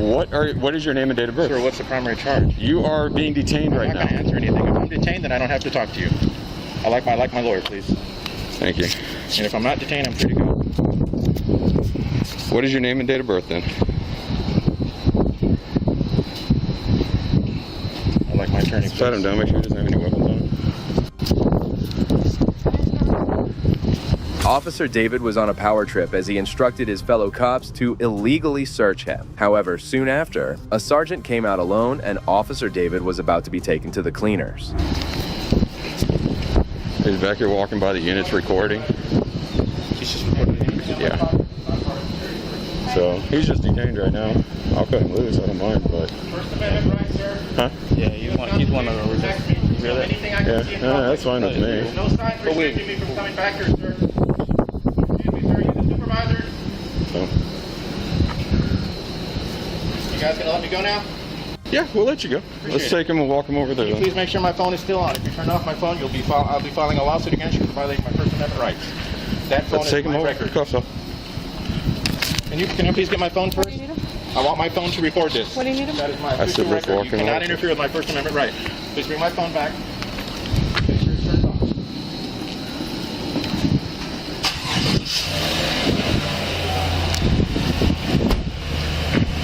I don't know who that was. Please record them taking my cuffs off. Ma'am? Please record them taking my handcuffs off. The sergeant took no time to order his release, and Barry was now all over the tyrant officer. However, the cop had no remorse for his actions and never apologized for detaining an innocent individual. You gonna calm the down next time? Oh, I'm very calm. I'm always calm. You ran up and grabbed me, threw handcuffs on me for a First Amendment. I don't know what you're back here for. You just got yourself in a world of. Go ahead. You don't need to know what I'm back here for. Yes. What did I do, sir? What was your reasonable, articulable suspicion that I had committed a crime, was about to commit a crime, or had just committed a crime? You're standing What was around it? walking back here recording us in our Oh, unit. so that's against the law? Recording you is against the law. Did you hear that, guys? This was Officer. Sorry, what's your name and badge number? David Laird.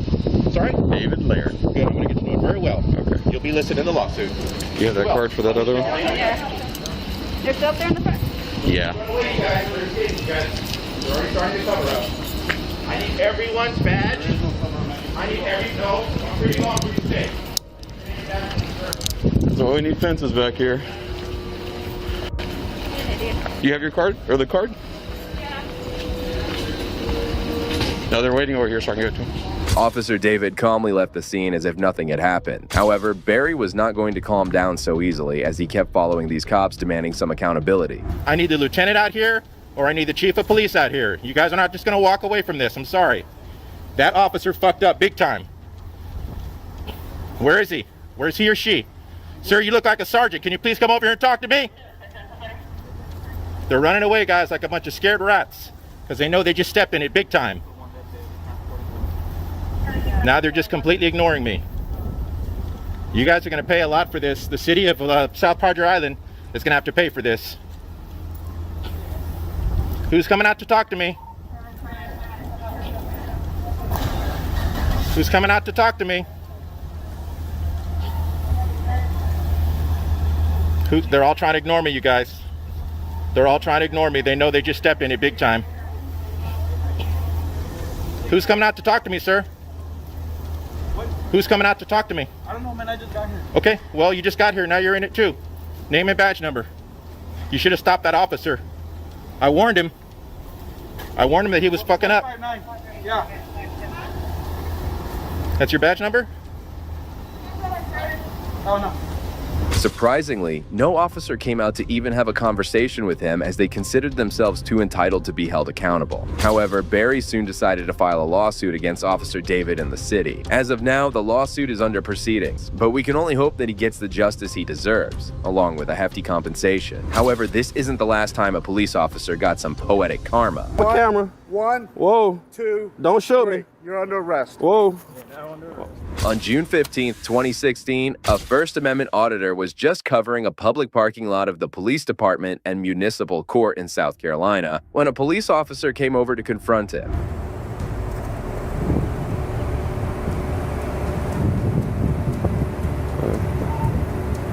No reason, really.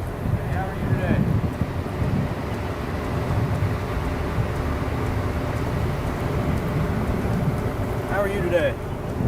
What's your name and badge number? I'm Corporal Shradd at the Greer Police Department. How are you? I'm all right. Okay. Is there any reason why you're videotaping? I'm just curious. You're not in any kind of trouble. There's nothing here other than we got called and told that you were walking around the parking lot. So, any particular reason for it? No, you're not going to answer. So we're just going to have a stare off because I'm recording you and you're recording me. Is that what we're going to do? Do you have your ID on you? Have I done anything wrong? Well, you're recording a suspicious activity, which puts this into a category of suspicious activity, which means that Terry versus Ohio, I can detain you until I can determine or deny that there's no criminal activity. Terry v. Ohio says suspicious activity is not enough for reasonable cause for ID. The auditor, Mr. Valentine, was well versed in the law and refused to be intimidated by the officer. He kept on filming, which was his constitutional right, and kept ignoring the officer. However, the officer wasn't alone, as he was soon joined by a corporal. There's already a call on it, so yes. So suspicious activity, is that a felony or misdemeanor? That's a misdemeanor. No, it's not. Yes, sir. And I can't believe you just sat here and lied. Yep. Go ahead and give me your ID. Can you call your supervisor to the scene? I am a supervisor. I need another one. Okay. I need a lieutenant or somebody else. Okay.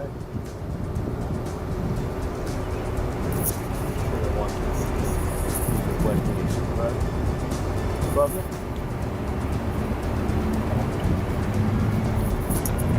Actually, I'll go and do this type of thing. Okay. Yeah, so. I'm just curious. I mean, hey. Criminal activity, there's nothing to worry about. So why are you asking for my ID then? Because you're not answering me. And when you're not answering me, how do I know you're not filming this parking lot to come shoot it up? It's called the Fifth Amendment, right?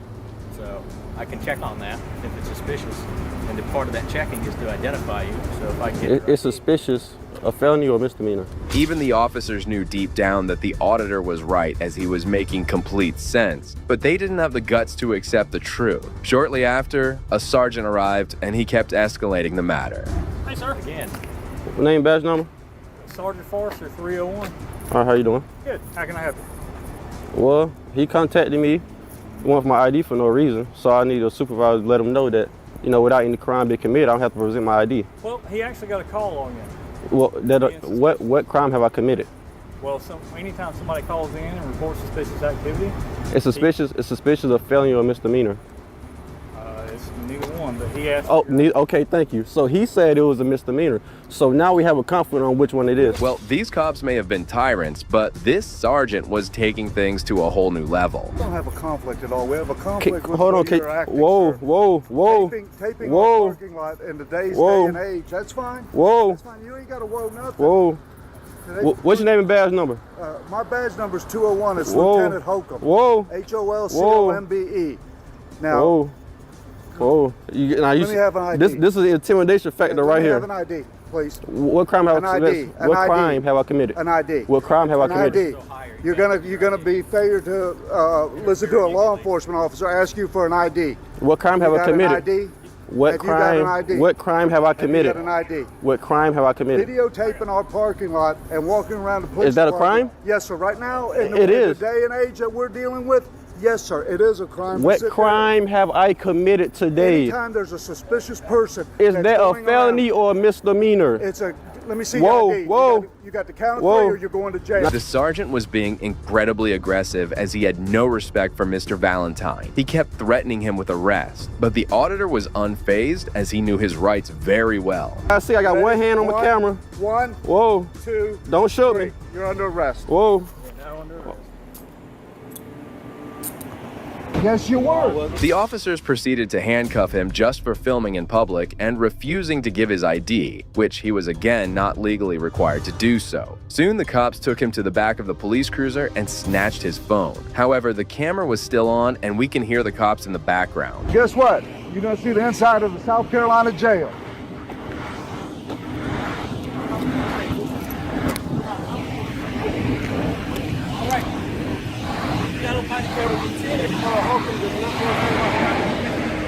Oh, Right now you want here. the blanket. There you go.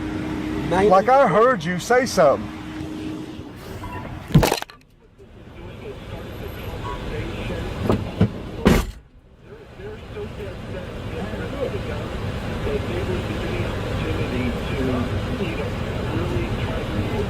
We got a call that he was walking through the Century Insurance parking lot. They filmed our parking lot. I guess he filmed him when he drove by, so I got out and started talking to him.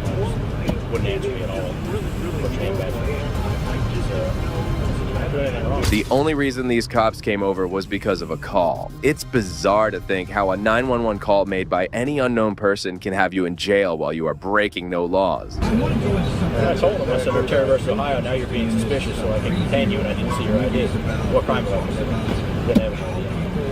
It's probably going to be that guy. This new scenario that develops in the plot of the movie. I'll look it up. Do you think the same could be said for right now in advance of the possibility of something like this happening? These seem very much there since that we've got to, as individuals, move from friendly conversations responsible doing all we can to push back on these infringements on constitutional rights. Isn't that what's necessary now? Private facility as well. What I'll do too is what I'll do too is, because I don't know what's on the cell phone or what you're recording. I think that cell phone should go away. That would be a good idea. Who knows what you just read?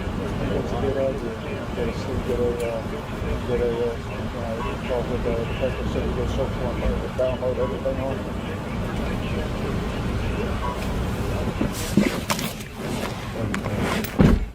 I'm sorry? I've got your phone.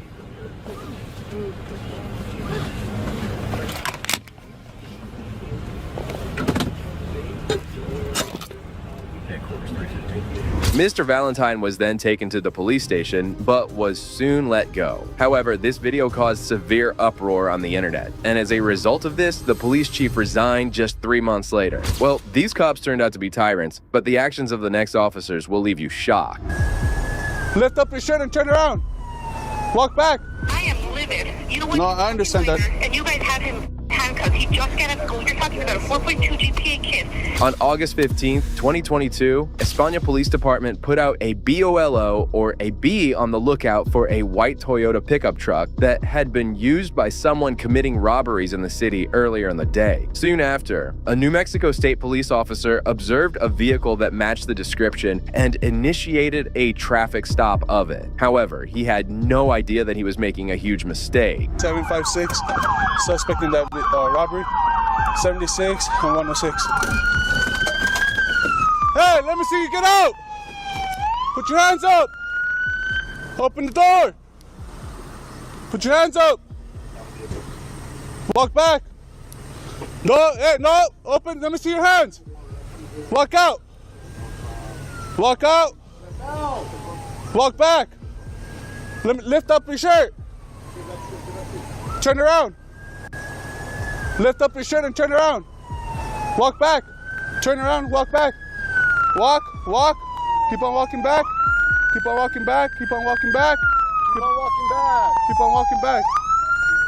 Get on your knees. Get on your knees. Hands on your head. I got you. Stay right there. Keep your hand on your head.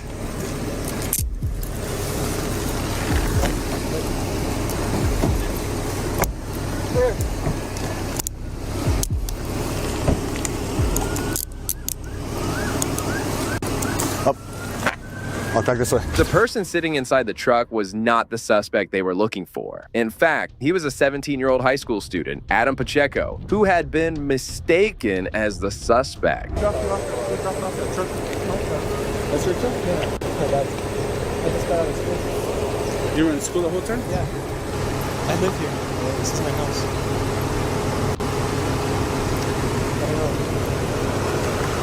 That's the same truck? Same truck, bro. Yeah. Who is this?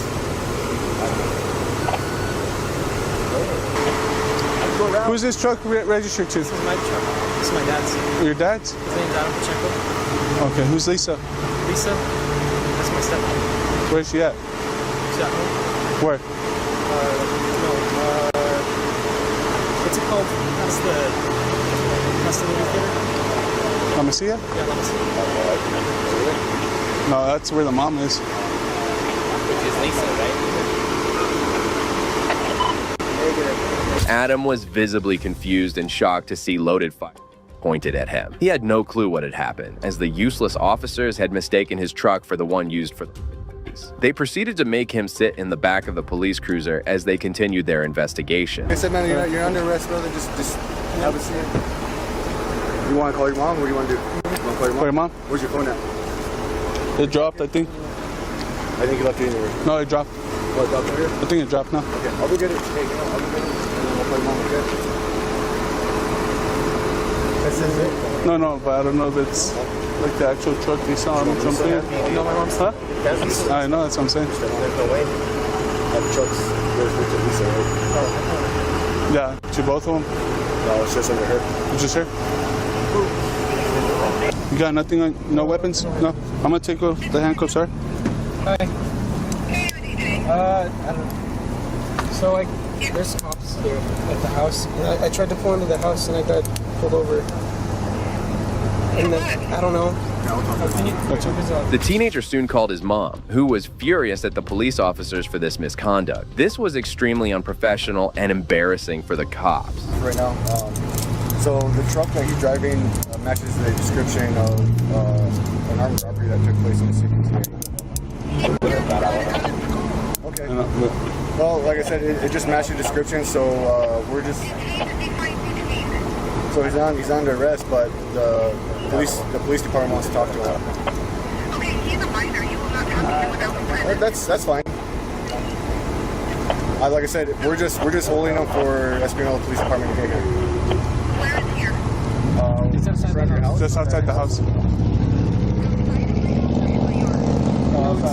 We're at the intersection of 106 and 76.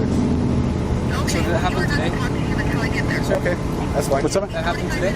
Yeah. Where was that at? So in the city, but your truck was like given. Yeah. It was. Yeah, I understand that, man. The officers tried to explain the situation to the concerned mother, but she couldn't think of anything else but to take her anger out on the cop. Hello? I'm talking. Oh, sorry, ma'am, I couldn't hear you. So I guess there was a confusion, but this was a truck that we were giving out to look out for. I am livid. You know what? No, I understand that. And you guys had him fucking handcuffed. He just got out of school. You're talking about a 4.2 GPA kid.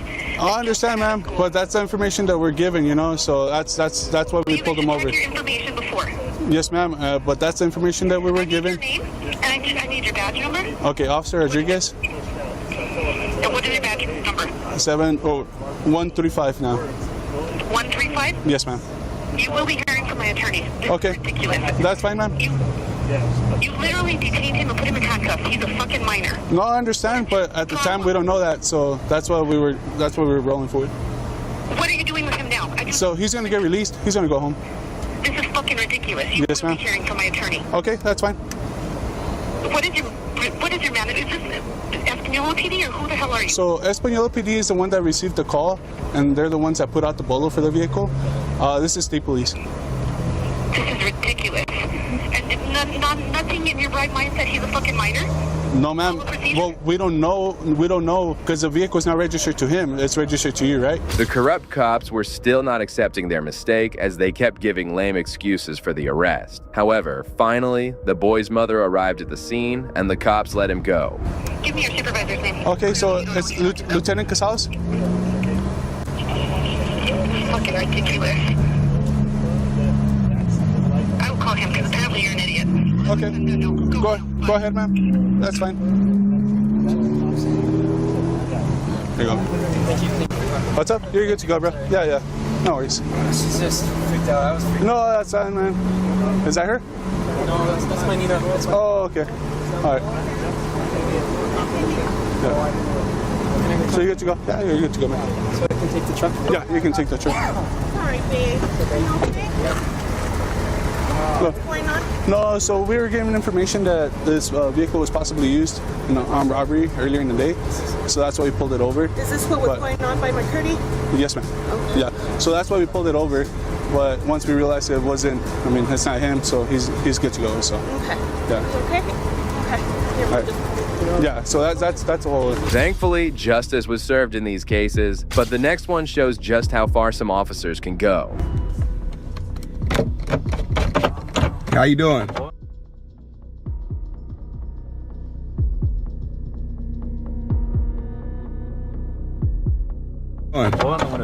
Is there a reason why you guys are pulling me over? Yeah, you were speeding. I wasn't speeding. Yes, What's the emergency, sir? I'm not rolling the window, sir. Like, we're not gonna play these games with you. I'm not gonna play now. I just want to know what the emergency is, You're sir. stopping for speeding. I was not You have a speeding. driver's license on you? Here, I'll give you my information. You on probation or parole? I'm gonna give you my information, sir. Hold on. Officer Shipley seemed to be in a confrontational mood from the get-go, as he threatened Quinn even before he had inspected any documents. Quinn proceeded to hand over his documents to the officer, but the cop wasn't satisfied. I'm not committing any crime. I just want to know why do you guys have your emergency lights on? What's the emergency? I just told you, you're being stopped because you were speeding. Are you recording this, please? Yes, we are recording. You are recording? License and registration, please. Here's your information, sir. I got you right here.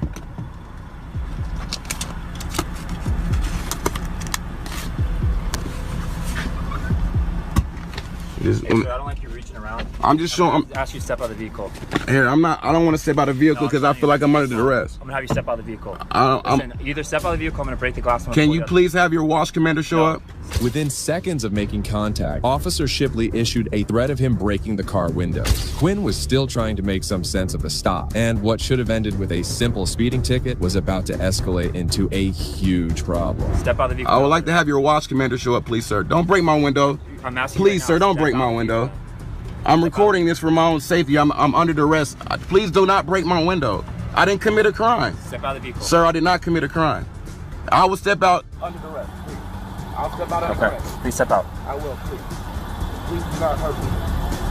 I'm fearful for my life, for my safety right now. It's scary. I'm giving you 3 seconds, sir. If you don't step out of the vehicle now, I'm gonna break the glass and you're gonna get pulled out. Girl, I'm doing it right now. Sir, one. I'm allowed to. One. Despite Quinn pleading to the officer that he come out, the corrupt officer took down his window in seconds. However, the worst was yet to come. Oh. You're hurting me, sir. Please, I'm not resisting. Can you record? Please, somebody record. Somebody record this, please. Somebody record this. Somebody record this. Somebody record this. Somebody record this. Ow, yeah. Relax. I'm hurt. I'm hurt. Relax. You don't have to hurt me. I'm compliant. You're hurting me. I'm not compliant. Relax. Put your hands behind your back. Quinn was taken down brutally by a couple of officers and was punched multiple times, reporting several injuries, including several cuts throughout the body, head injuries, and broken elbows. Quinn was then taken to the hospital to get some treatment for his injuries, and later he was transferred to the police station where he was charged with resisting arrest and assaulting a cop. Later, in December 2022, Quinn decided to file a lawsuit against the city of San Bernardino and Officer Shipley. As of today, the case is still ongoing, and we can only hope that Quinn gets the justice he deserves. Well, this officer certainly broke the law, but even this pales out in front of what this racist cop did next. Am I being detained, sir? Yes, sir, and you can get that on camera, too. And what crime am I suspected of committing? In October 2015, the father of 3 children, Corey Dickerson, was out jogging at night when he decided to take a break under a streetlight. However, during this time, Officer Kenneth Price arrived at the scene and started to illegally demand his ID. I live in Talladega. Just get off work, or what are you doing? Have I done anything wrong, first of all? Well, no, we have to ask that because, see, at night we have to check and see we've had a lot of burglaries and thefts and stuff like that going on. We don't know who you are. Oh, well, I'm nobody. You see? I'm nobody. You see, look at our job, our point situation. We don't know what you're doing out here. You see? Right now, I'm just minding my own. Well, where are you going? Nowhere in particular. Nowhere in particular. Looks like you've been running. You've been running? Yeah. Where you been running from? Just around. Just around? Yeah. Yeah. Where are you going to? Nowhere in particular. You got some ID on you? I do, but. What's your name? Corey. The officer had no reasonable, articulable suspicion to stop the black man. In fact, this was a classic case of racial profiling, as he claimed there had been recent burglary threats around the area. Some moments later, the officer moved much closer and exited his car to detain Corey. Come over here, Corey. You don't look all right. Huh? Come over here. I'd actually rather stand in front of your police car. So, I'd rather stand in front of your camera. Stand right here. Yeah, I just would like to let you know that I am recording. Okay, that's and fine. As soon as this video starts recording, it automatically uploads, so. Hey, look. Hey, my camera does the same thing. Yeah. And you can tell them why I stopped you. It is 12:30 in the morning. All right. I've had a lot of burglaries and thefts. You can get this on camera. All right. Okay. So now I'm just asking you for your ID. Yeah, well. What is your name? Am I suspected of being? What is your name? Corey. Am I being detained, sir? That's 10 form coming up on Jackson now. Am I being detained, sir? Yes, sir. And you can get that on camera too. And what crime am I suspected of committing? I didn't need to find out who you are and what you're doing. Do you understand that? I do, but what crime am I Get that on recording. What crime am I suspected of committing, sir? You're not committing a crime. I just want to know what. So am I free to go? Not yet. So you guys can detain me for anything whatsoever. Luckily, Mr. Corey did have some profound sense of the law, and he made sure to ask the right questions to the corrupt cop. The officer also seemingly had a problem with being recorded. Can I get your name, sir? My name is Officer Price. You can get that on video. Price? Price. Can you have a badge number? Everything is going on video. See, everything. That's what we do all night. Okay? It's not just you that we stop. Well, it was a cop. That was a police. Matter of fact, that looks like him right there. Really? I've seen him pass me twice, and he didn't have any reason to stop me. Right. Okay. Now, I've explained to you the reason why I stopped you.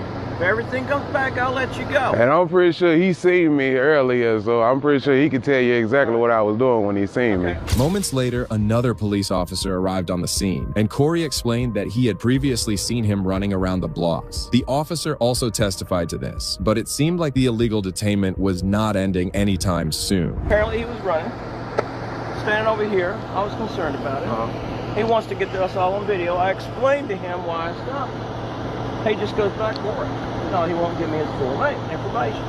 Maybe you can get something from him. Sir. I seen you running. You were over by Talladega Downs, wasn't you? Right. Yeah, you were on the sidewalk then, though. Yeah. I did see him over on Talladega Downs over there. He was jogging. You were walking my first, and then you started running. Right. But that was before he seen me in my patrol car. All he seen was the front of my car. Then I seen you turn, and I kept on jogging. He was running. He was walking, then he ran. Then I made my turn. Then he saw the side of my car, but didn't know I was police, and then started running. But you gotta understand, whenever we're out here this late at night, and something like that goes on, he's going to want to do his investigation. I mean, it's not like it's gonna hurt nothing. I mean, all we're gonna do is just check ID real quick. Okay, but see. Once again, the cops had no valid reason to demand his ID, as he had not broken any laws and was just simply going about his own business. This exemplifies classic police tyranny. I know that in order to detain me, you gotta have some type of reasonable suspicion that I've committed some type of crime. And you're just invading my, I'm minding my own business out here. I'm literally jogging, I'm exercising. I'll tell you, I'm trying to give you some reasonable suspicion on this, okay? The problem call. It's going to be for the fact that you're running in a neighborhood. He didn't even see me running. He literally seen me just standing right here. I was literally just bent over, this right here, catching my breath. He didn't see me running. He just stopped me, you know? He just pulled over and just, you know? Yeah. So, again, What suspicion have I? What suspicion do you have of me committing a crime? Like what have I done? Sir, let me tell you something. I just don't like my rights being violated, man. That's it, man. That's it, man. I just If be a violation of rights, I'll let you know real quick, because I'm not going to be somebody who's going to be doing some stupid stuff and trying to go to jail or get sued or anything. Okay? Understand? Officer Kenneth started to make his way back to the police cruiser after seeing Mr. Corey's profound sense of the law. The other officer, on the other hand, was still talking to him in hopes of getting his ID. I don't know you. You know, you ain't never met me, have you? Nah. You don't look familiar at all, Tim. Not many people do know me around here. That's why I get out on people. I try to. Normally, if you see me out with somebody, it's just me getting out and see a crowd on the walk. Just talk to them, get to know who they are, find out find out what they're doing. Just so whenever I know I'm getting my butt whooped one day, maybe somebody be inclined to help me out a little bit. All right. I hear that. If I tell you something, are you going to automatically believe me every time I talk? I don't believe anybody. Exactly. There you go. I mean, we don't believe nobody. 90% of people we talk to lie to us about everything we talk about. And that's why I didn't believe him when he said that he had reports of burglaries. I've lived over this side of town for 15 years. I haven't heard any burglars. We just got off of right here. Girl just got her house kicked in twice in 1 month. What's her name? I can't remember her name. She's from Pennsylvania. Pennsylvania. She moved down here about 2 months ago. Got her door kicked in twice in 1 month. I don't know her. Anymore, trust me. No, I don't know her then. I probably would have heard that if I'd known her. But that actually did happen. I had to go in there and clear it out for her because she was scared to death to go back inside her house when she got home and her door was wide open.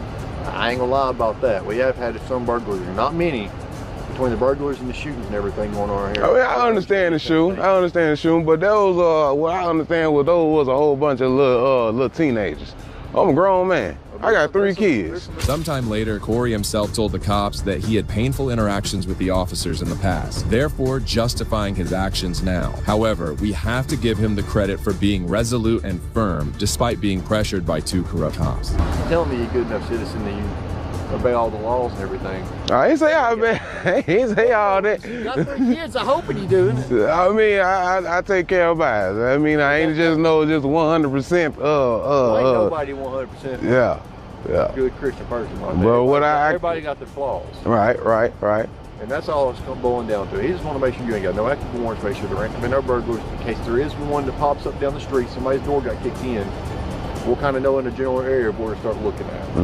I'm pretty sure that you guys are going to try to search me or whatever anyway, whether I give you permission or not. A search.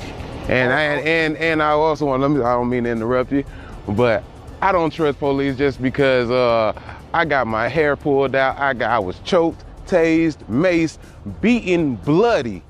You hear me? Beaten bloody by 4 cops while I was in handcuffs. Was it any of us though? No, but that don't matter. He kind of looks familiar. He does look familiar, but like I don't trust that. One bad applicant will spoil a whole bunch for me, you know. I'm gonna tell you this: if we want to search you, we're gonna do a weapon search. We're not gonna dig on you and everything else unless you tell us you want us to do. Go through my pockets, pull them out, do whatever you want to. We can search you for weapons if we choose to. Despite Mr. Corey making it abundantly clear that he was not going to give his ID, the officers persisted in questioning him, prolonging their illegal detainment. If he wants to push it far enough, he could even arrest you for failure to identify to a law enforcement officer. Is that a real law? It's a real law. I am going to look that up tonight if I don't go to jail. Look on your phone, tell me what time it is.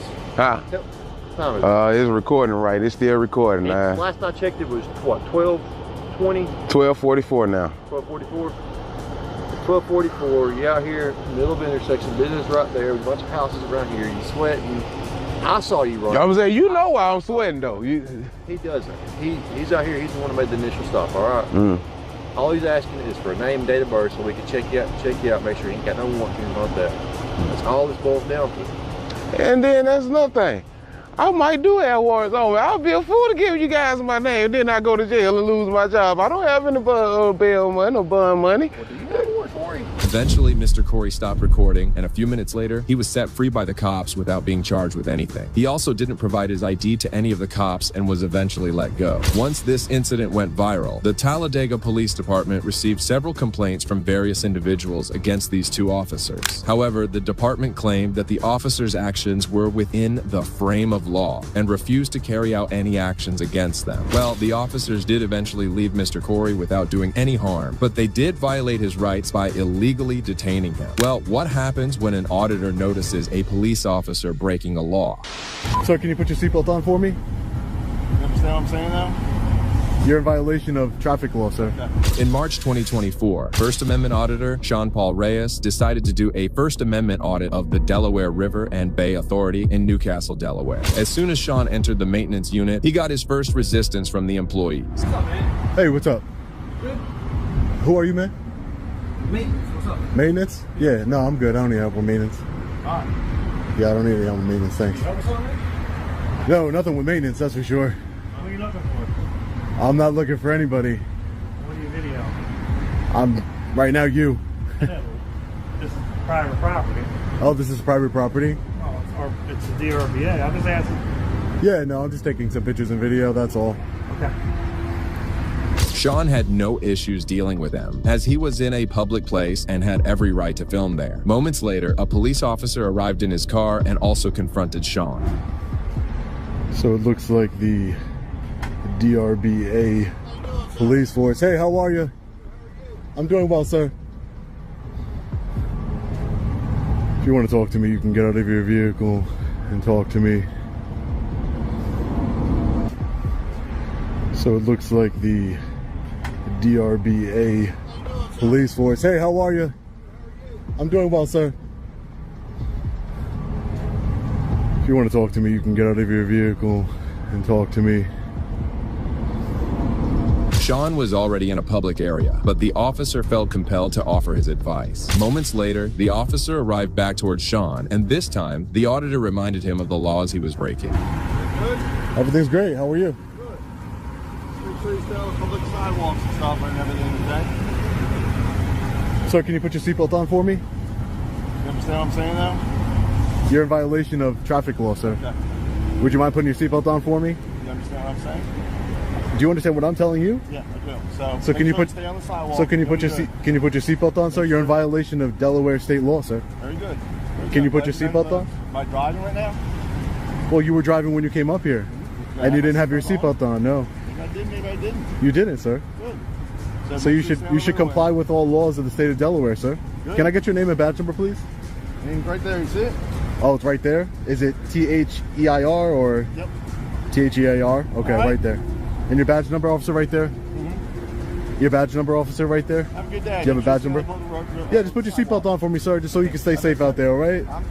Make sure you put your seatbelt on. Again, make sure you stay on the public sidewalk. Tyrant Cop had no response to Sean's remarks and kept dodging the question about wearing a seatbelt. However, Sean wasn't done with the audit as he moved inside the building, and that's when an official in the reception stopped him from taking pictures inside. Look how proud he is to be a part of the Thin Blue Line gang.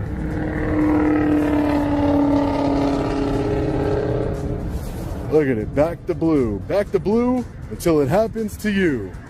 That's for sure. Thin Blue Line gang flags all over this vehicle here. All over. And then he has the nerve to have the We the People decal on here too. He's not part of the people. He has one We the People decal and 5 back to blue and Thin Blue Line gang flag decals, excuse me. I just know the owner of that vehicle is an utter tyrant. So this is the Easy Pass Customer Service Center here. Just finished dealing with those law enforcement officers outside. Wanted to give directives. Am I with the company? Yeah. What company? Yeah, I'm not with the... What company was it? DRBA. The DRBA? No, I'm not with the DRBA. Oh, I'm just taking pictures and video. Well, I don't think that's permitted. You don't think it's permitted? No, it's not. Really? You're not affiliated with anything. Oh, well, I have to be a DRBA associate or employee? Yeah. How do you know that? We'll soon find out, but I don't think you're supposed to be taking pictures here. Why are you taking pictures here anyway? Well, I just told you I'm just taking pictures of myself. The uninformed receptionist had also contacted the manager, who promptly arrived on the scene. Sean once again tried to tell her about the public photography laws, but it seemed like she wouldn't listen. Hi, how are you, ma'am? Who are you, ma'am? Sorry. My name is Deborah. Deborah, my name is Sean. Deborah, hi. I don't need any help specifically. Okay. Are you supervisor here? I'm the manager. You're the manager? Okay. I just was having a conversation with one of the clerks here, and she said that you had to be part of the DRBA agency in order to record in here. Yes. Why would that be? Well, let's ask the police. They're right over here. Sure, we can ask the police. That's fine. What would the police have to do with the rules and regulations here? Maybe they can help you answer your question. Oh, okay, sure. Yeah, that's fine.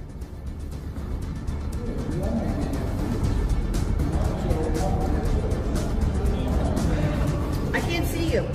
I have a gentleman here who's recording, and so I told him I'd bring him over to talk to you. So just let him go ahead and do whatever he needs to do out here in the atrium area. You've got to confirm. Great. All right, thank you. Thanks, officer. Well, technically, you got to confirm. Fortunately, the officer was well versed in the law and knew the rights of public photography. The expression on the manager's face at that moment was amusing to witness, as she was completely owned by the cop. Well, there you go. Ma'am, I would just ask that you, just for future reference, if you let the clerks know so that way they can, not escalate the situation next time. The auditor made sure to teach the corrupt cop a lesson, but the actions of this next off-duty cop will leave you shocked. Is he really running?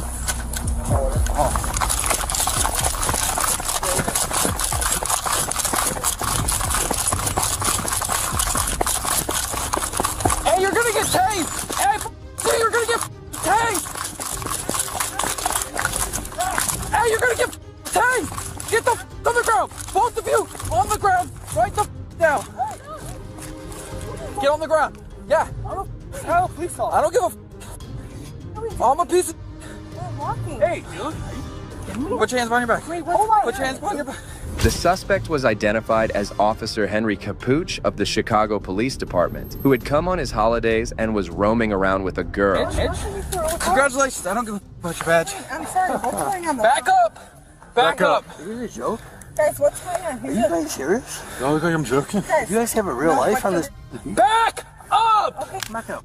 Guys, what's going on? Hey, back up, but don't talk to me. No, we're good. Guys, I don't give a about your badge, dog. Guys, we're not. Hey, dog. What's going on? We're Here, working my at your dad's hotel. right here, dude. It's a little harder. Guys, what's going on? Stand up. That's not what he said. Okay, can you talk to him? That's where we're going. You guys are trying to place here or what? What's going on here? Huh? This is a joke. Job you guys have. What's a joke is a job we have? You should do the same thing, right? You guys recording here or what? Yeah, I am. The off-duty officer kept telling the officers that he is one of them. However, they refused to be intimidated by his claims and remained steadfast in carrying out their duty. Is that my arrest right now? Is that a proper Disorderly conduct, yeah, and the license Sit in detention. the ice bucket? Yeah, sit down. I am gonna sit down. This is a joke. Sit down. You're gonna push me here? You're the toughest guy I know. Congratulations. Right here. Look at you. Yeah, your precinct would be real proud of you. It's the 4th precinct, 100. It's 140%. Yeah, I'm sure they'd be real proud of you. Sit down. Sit down. You stand up like that again, you're gonna get f***ing tased. Think I'm playing.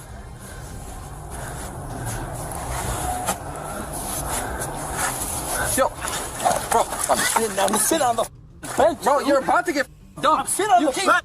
up like that, bro. I'm sitting on the bench, man.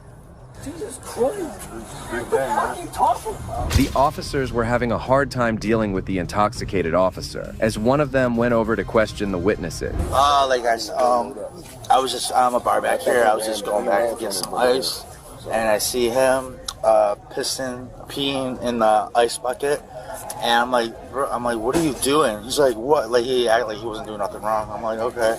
So that's when I got security. I went and got Jermaine over there, and then was trying to calm him down and like just go. Even the girlfriend, he was like in like fighting mode, and he pushed me a couple times, pushed him a couple times. The officer was still confident that he could get away with anything just because he was a police officer. However, he was once again shut down by the good cops. You got my ID yet? No, I don't care about your badge, dog. Dog? You want my ID yet or what? We'll get there. Can you back up, please? He's under arrest, man. He is. She's saying you're... Okay, I'm going to ask her to back up. I am. Guys, it's just not a thing. I understand. Can you back up, please? I know you guys are young and other jobs. This is not a thing. Can you back up? I am. Can you back up, please? You're not listening to a lawful order. Back up. Guys, right now it's obstruction. You want to get arrested for obstruction? Kate, he's right. It's obstruction. Stand back. Guys, this is really not a thing, though. You're going to jail for disorderly conduct. You can't be drunk, piss in ice buckets, yell at security, get in their face. Bucket, stand under security guards. Let me see your proof here. Guys, show your badge. Show your thing right here. It is right there. Bro, if you stand back up, sit down. You're gonna throw me down again? Sit down. Henry wasn't abiding by the deputy's orders and had to be pushed back into the bench multiple times. Despite this, he kept on making matters difficult for him. It's the what? Bro, sit the down.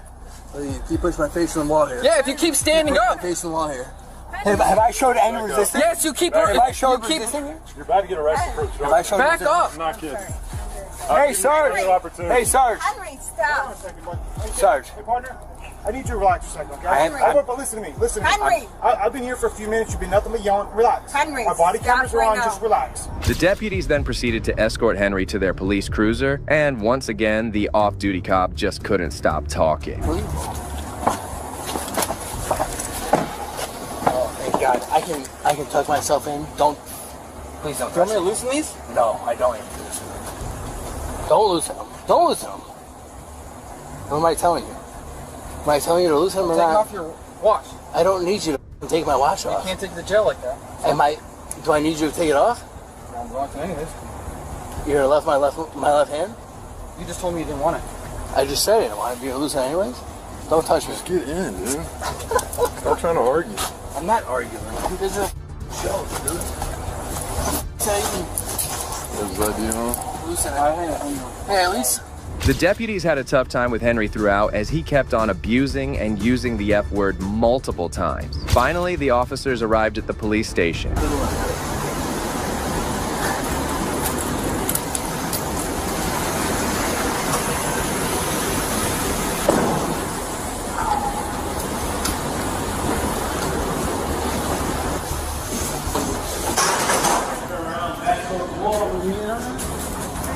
Look over this white sign. He was charged with simple battery and disorderly conduct. After this arrest, the Chicago Police Department relieved him of his police duties and started an internal investigation against him. Police officers often make some questionable decisions, just like this traffic stop. My family rich than a mother. I ain't gotta sell nothing. I'm set for life. On June 28, 2023, police officers pulled over Mr. Matthew Wilson for an expired tag. Mr. Wilson stopped and adhered to the cop. However, soon the officer shifted the blame, asking whether Mr. Wilson was carrying any narcotics inside. Surprised by this, he got agitated at the cop. These officers are pulling me over. They said it was a tag. Now they're saying that I have no drugs. I'm a business owner. I'm late to pick up my wife. Now they're trying to tell me that I have to step out. I haven't committed a crime. This is Matthew Wilson, CEO of Addictive Culture Entertainment. I'm going to pick up my wife. I got pulled over, cited by these officers, saying my tag. Now they're pulling me over, talking about they want me to get out. No crime has been committed, and they have reasonable, articulable suspicion by constitutional law that I have to have drugs in my car, and they are therefore allowed to do a search on my car. Now, I've told you that I have no drugs in the car. I've told you that I'm not getting out the car because I know the law. I haven't committed a crime. Mr. Wilson was right, as he didn't commit any crime whatsoever, and the officer had no reasonable articulable suspicion to search his vehicle. However, the officer claimed to have received information from detectives suggesting that the vehicle might be carrying narcotics. If you want to violate my rights further, I promise you, you're going to be famous.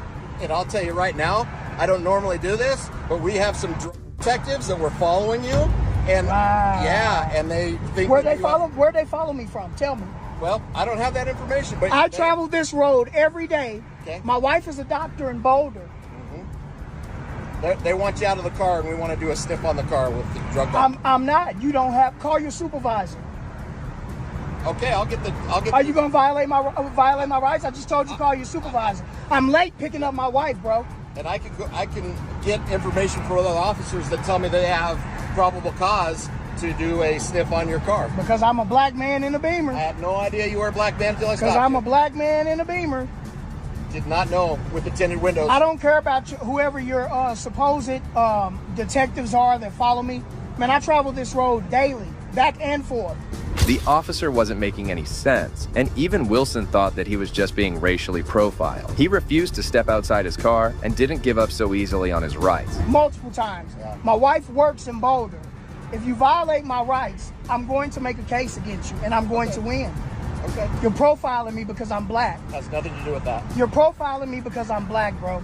You just happen to be black, and I just happen to be No, white. you just happen to not be the first officer of white descent to call me a killer. Because I'm in a Beamer. My family is rich. Okay. My family is rich. I don't have to sell drugs. We own construction companies, restaurants, entertainment businesses, houses, real estate, and all type of shit. I don't have to sell drugs, bro. A lot of people that sell drugs are rich, and then they have these other shell companies that are shell companies. You're profiling me. Are you going to violate my rights? I asked you to call your supervisor. Okay, we're working on that. I've asked him to call his supervisor, everybody. Wilson continued to deny the officer's statements and asserted his financial status, even going as far as flaunting his cash at the officer. If you have a dog sniffing it, will be. Bro, you can bring your dog. Bro, you can bring your dog all you want. You're gonna look stupid as fuck. Okay. And I'm a suit.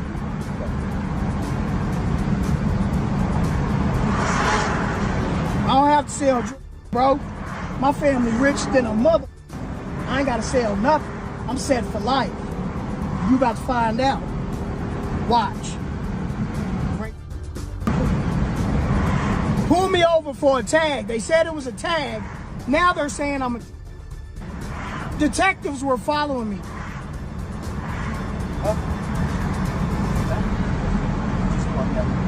As Wilson and the other officers waited for a supervisor to arrive, another officer emerged and acted aggressively, almost forcing him to leave his car.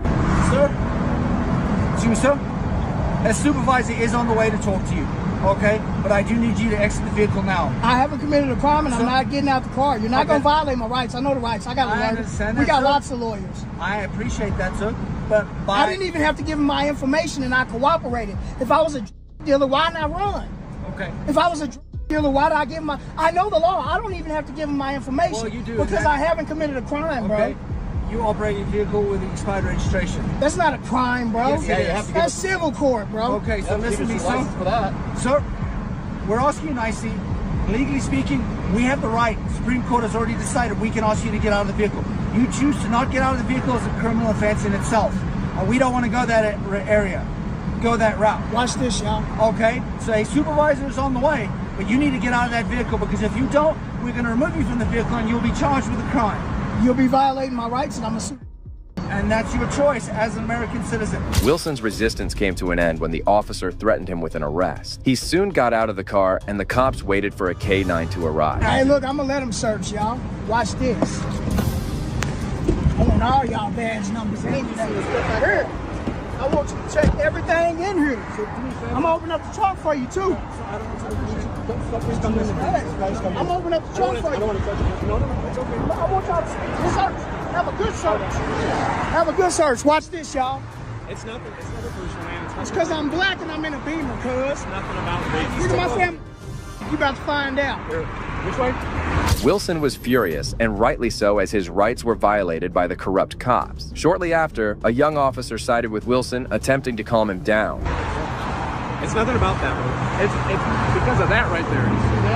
December 16th of 2022. So if it was a tag, you're citing that to me it's a tag. This individual told me that detectives were following me, bro. That might be There's people out here doing 90 and a 65. You chose to pull me over. You cited, I know the law, bro. I got lots of lawyers and lots of money. You told me it was a tag, but now all of a sudden, follow me from where? Where they follow? From a drug. Because I'm black, I must have came from the trap. It's nothing about race. I must came from the trap house, huh? I promise you right now, it's nothing about race. It's nothing about that. I understand your frustration. Have you had any good experience with officers? What's your before? name and your badge number? My name is Officer Zamora. Here, I'll give you my card as well. My name is Officer Zamora with the Broomfield Police Department. My badge number is 5042. Here's my card. Officer Zamora acted courteously and attempted to de-escalate the situation. However, that wouldn't change the fact that the officers were about to illegally search his vehicle. Shortly after, a K-9 unit arrived and began sniffing around Wilson's car. Boy, your racist bitch ass. My apologies, you're losing your appointment there. Your dog getting hit on my car. I know the cop tricks because I got a brother that's a cop. Your cop getting hit, your dog getting hit on. And when you don't find nothing, just make sure you show up and say it in court. Trust me, I got you.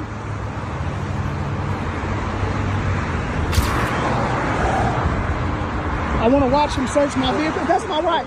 That's my right. I can watch him search my vehicle. I'm right here. You gotta be right on his back. I'm right here.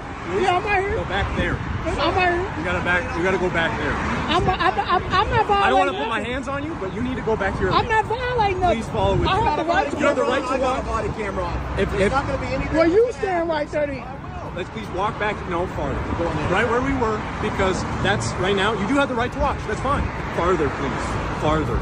As Wilson had anticipated, the K-9 indicated the presence of something in the car, prompting the officers to begin their search. Moreover, he wasn't even allowed to watch them up close as the tyrant cops kept on troubling him. Please stand over here. You're violating my rights. A little bit farther. All right? Thank you. Thank you. Like I said, you're more than welcome to watch. That's fine.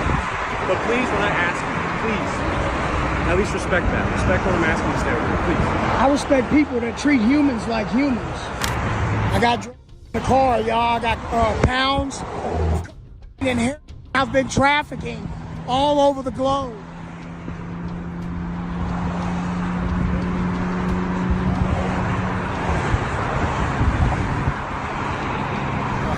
This gonna be good. So I noticed that, so I got a good lawyer. That's not that case law, actually. So that case law says that in any traffic stop at any time, for any reason, an officer can ask a person to exit the vehicle. The law also says I don't have to get out the vehicle. That's my constitutional right. No crime was committed. It does. So the officers kept searching his car for a couple of minutes before concluding that there were no narcotics inside. All of this made Wilson more agitated. That's all I'm trying to do. I'm not disrespecting I don't know you, man. You don't know I'm me. not disrespecting you. No, well, in a way, you're not letting me talk. I want to just explain things. That's all. I just want to talk to man to man. You understand what I'm saying? Look, they done went front back. No guys. No guys. And if not, we're out of here. If not, then no big deal. Okay? I'm black and I'm in a Beamer. That's why. We can't have nothing without being drug dealers. I worked my ass off for years in construction. Life in America as a black man, y'all. I'm gonna make them famous. Sir, you're welcome to sit back in the vehicle if you want to wait out here. For the supervisor, you want to wait in the vehicle. I want you to give me my ticket so I can go to my appointment and pick up my wife. You don't want to now you've already disrespected. You just lied. He just lied and said that his dog hit on my car. Did you find any? No, sir. I know you didn't. Because I'm not no different. Now give me my ticket. Okay, if you want to take a seat back in the vehicle. The cops realized that they messed up pretty badly, as Wilson had nothing inside his car. It seemed that his allegations of being racially profiled were indeed accurate. Shortly after, Wilson approached the officer who initiated the stop and confronted him. You want to step out, or you said somebody gave you intel that I was a drug and detectives followed me? They gave me intel to stop a car, to identify you, and then also to sniff the car. Who is these individuals that told you this? I have a right to know. My lawyer's going to want to know too. Yeah, well, it'll be in a copy of our documentation. A copy of your documentation? Yes. You're documenting me when I was originally stopped for my tag. Yes, and that was my reason for stopping you. But you're documenting me. Everything is documented. Everything is documented. like this. So who are these people? Where they follow me from? You said they followed me. Where did I don't they have follow all that information.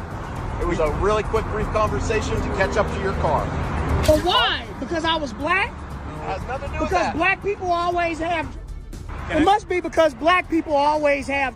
I had no That's idea why. what your race was until I got up to you, sir. Okay, but when you got up to me and seen that it was a black man behind the wheel of this brand new Beamer. It was already suspicious. Can we talk real quick over here? The officers had no remorse for the illegal search they did and didn't even offer an apology to Wilson. He received a ticket for his expired tag and went on his way, although he claimed to file a lawsuit against these racist officers. But as of now, it remains uncertain whether he took some action or not. Cops often treat civilians poorly, but this next incident will leave you stunned. I'm just asking you to So that way I articulate. can get you out of handcuffs and get you in there, get you all dried up and do your thing. I appreciate that. I'm just trying to figure the situation out. In January 2024, First Amendment auditor auditing Reno 911 was taking photographs of the Public Visitor Center at Northern Nevada Correctional Center when an official didn't like him filming and proceeded to call the cops. Sorry, I couldn't hear you from that far away. I'm sorry. This gentleman is trespassing on the property. Sir, okay. He continued. I'm the warden of the complex. And what's your name? So I'm asking him to be removed as a trespasser. Sir, he what doesn't is your have name? authorization to be on the property. Understood. He's not an employee here. He came onto the property without permission. Sir, And my understanding is the facility is on lockdown because Yes, of it this. is. This is disrupting operations. This is disrupting operation. Okay. Sir, what is your name? Okay. Put that down. Put your hands behind your back. Disturbance on the property. I'm not going to receive the snares at all.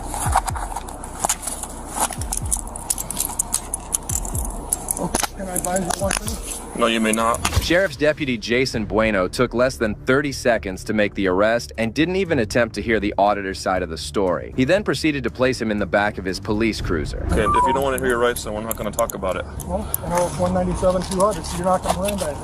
Okay. I'm not going to ask you any questions. Step over to my vehicle. Okay.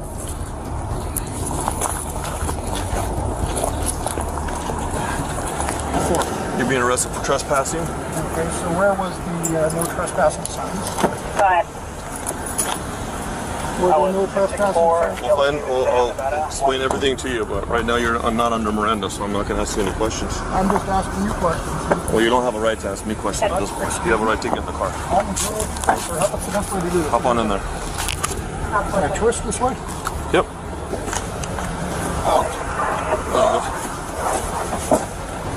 If the arrest wasn't bad enough either, the deputy proceeded to make matters worse for him as he rolled up the windows. Let me remind you that the temperature that day was 95 degrees Fahrenheit, and there was also no air conditioning in the car. All the NRS is on the top of my head.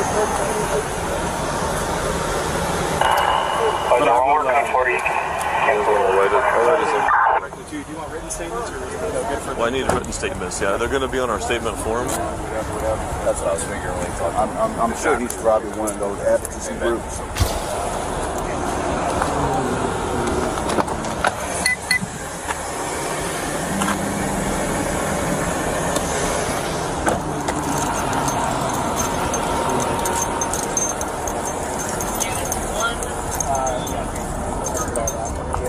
Can you give them statements? Yeah, I'm gonna. What are you doing? Who are you talking to? Riggins? Yeah, no, I'll get citizen's arrest and all that, and then we're gonna tow his car. After removing every sort of ventilation from the car, the deputy kept talking with the officials for a further 15 minutes. Finally, he came back to his car and started driving the auditor to the detention center.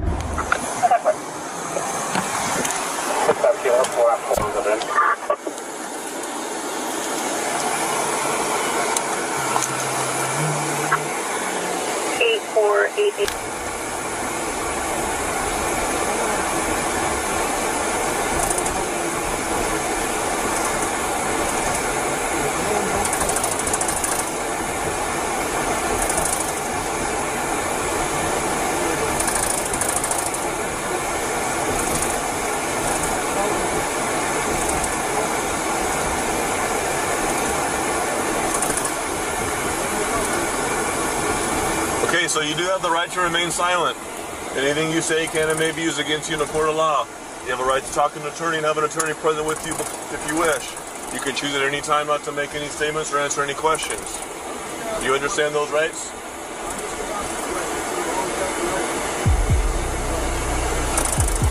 You are under arrest for trespassing and obstructing.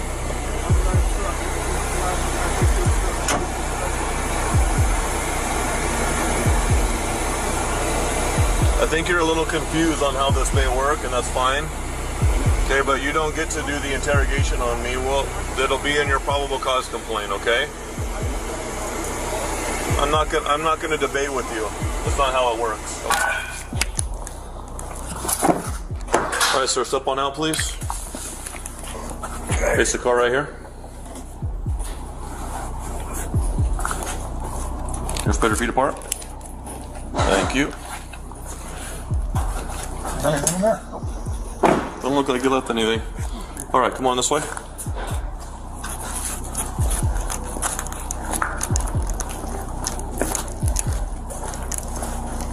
The auditor's condition had deteriorated significantly. He was drenched in sweat, his face had turned red, and sweat was dripping into his eyes, causing further discomfort. Despite his obvious distress, the officer paid no heed to his condition and proceeded to take him inside. Got a little sweaty back there. A little bit. Did the air run in? No. It wasn't? I think you're trying to hotbox me. I had the air back there going. Well, you rolled up the window that left a breeze. What's that? Yeah, you rolled up the window that left a breeze. So like I said, Yeah, I think you were just trying to hotbox me. So. It's nice and cool in here. Right? You really do need to go read the 10th Circuit Court July 22nd opinion. I'm not going into any court today. I'm looking It is you Ari for versus you. misdemeanor Yeah. charges. No, I understand. I understand what you're doing, but you arrested me for filming in public. No, I did not. What did you arrest me for? I told you. Trespassing and obstructing. How did I obstruct? Hey, I'm not going to get into it. I'm sure that you have a big plan and idea No, that I you don't. have in your mind. I don't. You can let that play out. Okay. I'm just asking you questions based on the actions You were right now. asked to leave, and you were asked several times by the warden and by the supervision of the facility, and you refused. The deputy then proceeded to book him into the facility where he was placed inside a holding cell before he was released. Later, the court dismissed the case against him as well. The auditor also plans to file a lawsuit against the deputy and the sheriff's office, and we can only hope that he gets the justice he deserves. This tyrant had no remorse for his actions, but these next officers took things way too far. I'm on the side of the road, legally parked, with a sign which is protected by the First Amendment. So you can, I'm disrupting nothing. I'm gonna do it right here where I'm at. So I'm Why not. do I have drivers coming up to me telling me that you're jumping out in traffic? Because apparently they're erroneous. I don't give a what somebody else says. What did you witness? Nothing of the sort. So keep your to yourself. You wanted our attention, you got it. I mean, I don't want your attention.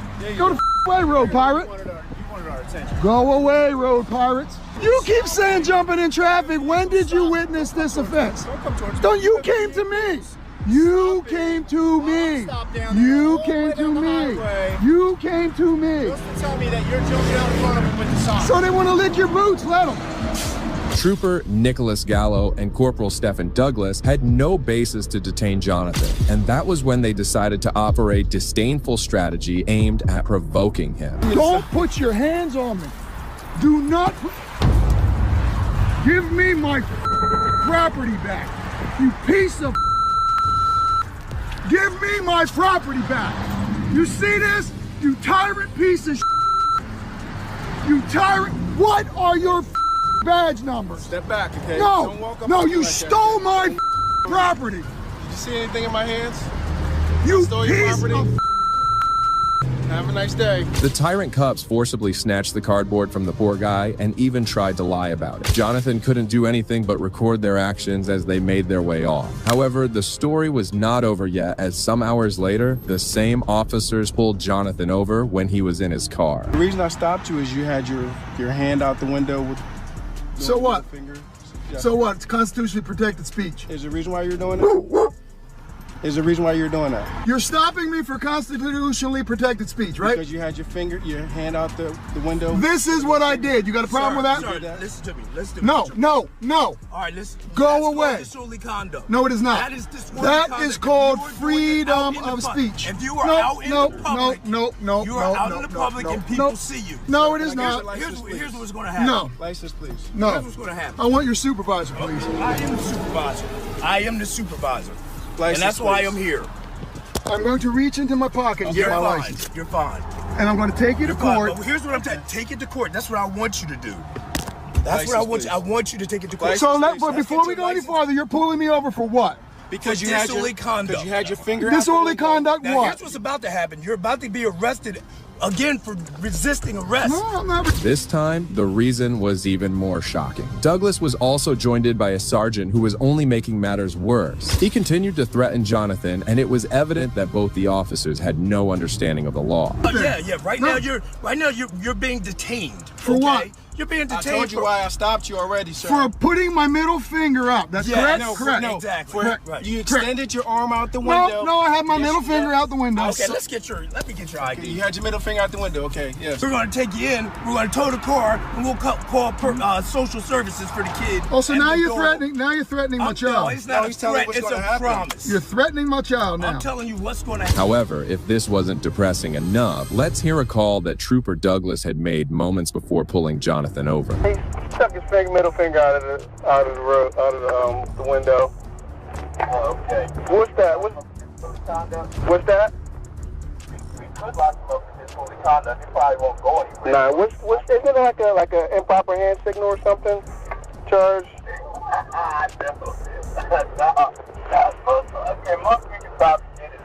No, I mean like if you stick your finger, I'm telling you, if you put your arm out the road, your hand out the road, and you're like with a middle finger, you could. That's like a, isn't that?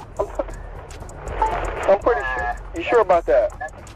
Trooper Douglas had no idea about the law and had to call another fellow officer to inquire about potential charges against Jonathan. Despite being confronted with the truth that Jonathan hadn't broken any laws, the petty trooper refused to give in. Took his arm out the window with his middle finger. Okay. And he was driving by like, oh, game on. Okay. I mean, he pulled him over for it, like giving him the middle finger. Yeah, for giving him middle finger.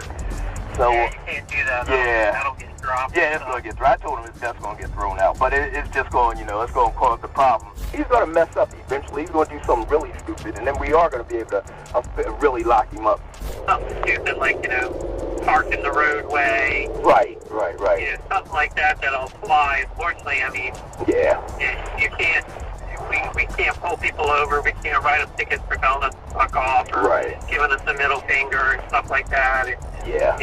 That's their right to do so.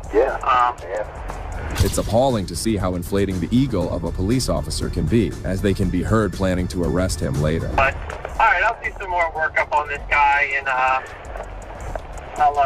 pass it on. And then number two, we have no real basis to write him. It's gonna get thrown out. It's gonna get thrown out. The hand gesture thing. Yeah, it's not. It doesn't count for fingers. For fingers. Middle fingers. So. It doesn't count for sticking your hand out and doing middle fingers. No. Okay. Nope. All right. Well, at least it's inconvenient so you guys. Right. So now, So he's going to do something stupid one day where we are going to be able to lock him up for disorderly conduct, and I just wish we had the witness and even had it on video. Well, the troopers did charge him for improper use of a hand signal. As expected, the charge didn't stand and was eventually dropped. However, the troopers soon saw themselves in hot waters as Jonathan filed a lawsuit against the 3 officers involved in the scene. The officers later decided to settle the case with Jonathan and ended up paying $50,000 in compensation. Well, this wasn't the first time cops acted outside the boundaries of the law and got served with a lawsuit. I should get to work, is that what you're telling me? If you're busy. In July 2021, First Amendment auditor Sean Paul Reyes was conducting a First Amendment audit at the Bradley International Airport when State Trooper Lavoie approached him and demanded his ID. As long as you don't film the x-ray screens, because that's all sensitive. Okay. And impede the operation, you're fine. Yeah. No, I'm just an independent journalist gathering content for a story. I think you're well within your rights. I think you know all of Good morning, how are you, sir? Trooper Lavoie with the State Police. How are you doing today? How you doing, Trooper? Good, I'm here to find out what your business here is at the airport today. Nothing, just gathering content for a story. I'm an independent journalist. Oh, great. Do you have your ID on you? I'm not going to provide you with my ID, Trooper. By a state trooper for your ID, you're going to have to provide this. Connecticut, sir, is not a stop and ID state. And unless you have reasonable articulable suspicion, I'm about to do that. I'm not here to get a legal advice from you. Yeah. I'm asking legally an order from a state trooper to provide me your ID. You're causing alarm at the airport. Multiple people have come up to us asking what you're doing. There's a TSA supervisor who just told me I was well within my rights. Please? Sir, let's Put see your it. hands behind your back, please. I'm going. Put your hands behind your back, please. The state trooper wasted no time in detaining Sean as he failed to provide identification. Well, Sean wasn't legally obliged to provide one as the officer had no reasonable, articulable suspicion to demand one. Shortly after, the officer also took his phone and proceeded to handcuff him. I'm not going to cause any alarm. I don't. Last answer. I don't have an. I'm not going to put any. I'm not. I don't even have any ID on me, sir. That's going to be it. Okay. I can give you my name and date of birth if you'd like. Do you have your body camera on, sir? 581. Gathering content for a story. Okay. I have not broken any laws. No one said that you did. You're not under arrest right now. You're being detained. But why are you detaining? You're interfering with my investigation. Sir, you need to have reasonable articulable suspicion.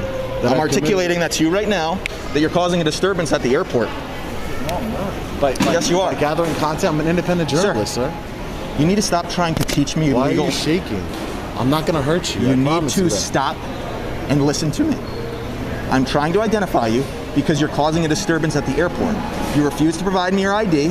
You're clearly doing this on purpose. I'm not. So we're going to go through the books by this. I'm gathering content for a story. I told everybody I'm an independent journalist. SEAN. Yep. PAUL. One word. Can I get your supervisor here, Lavoy? One. Under threat of arrest, I'm providing you that information. It's not a threat. It's me telling you what has to happen. Can I speak to your supervisor, Lavoy? Absolutely. Thank you. I appreciate that. Thank you.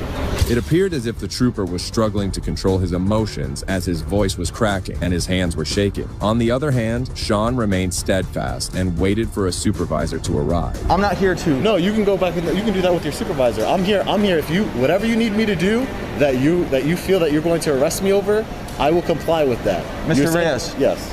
There is no need for you to be handcuffed. You made it this way. You put yourself in this situation. Absolutely not. Not until my backup arrives. But why are you shaking? I'm not a threat I'm not to you, shaking. Sir. I'm not a threat You're detained right now. You're my responsibility. If you fall over, I'm not a threat you're to my you. responsibility. You're saying that, but I don't know that. I don't know that you're not a threat to anything here at the airport. Sir, the way the world works, you can't handcuff people because you don't know if they're a threat or not, sir. That's dangerous that you're acting like this, really. Sir, are you a supervisor, sir? I am not. Can I get a supervisor here? My rights are being violated. We're working on that. Why are they being violated? Because I'm in cuffs and I haven't broken any laws, sir. Sir?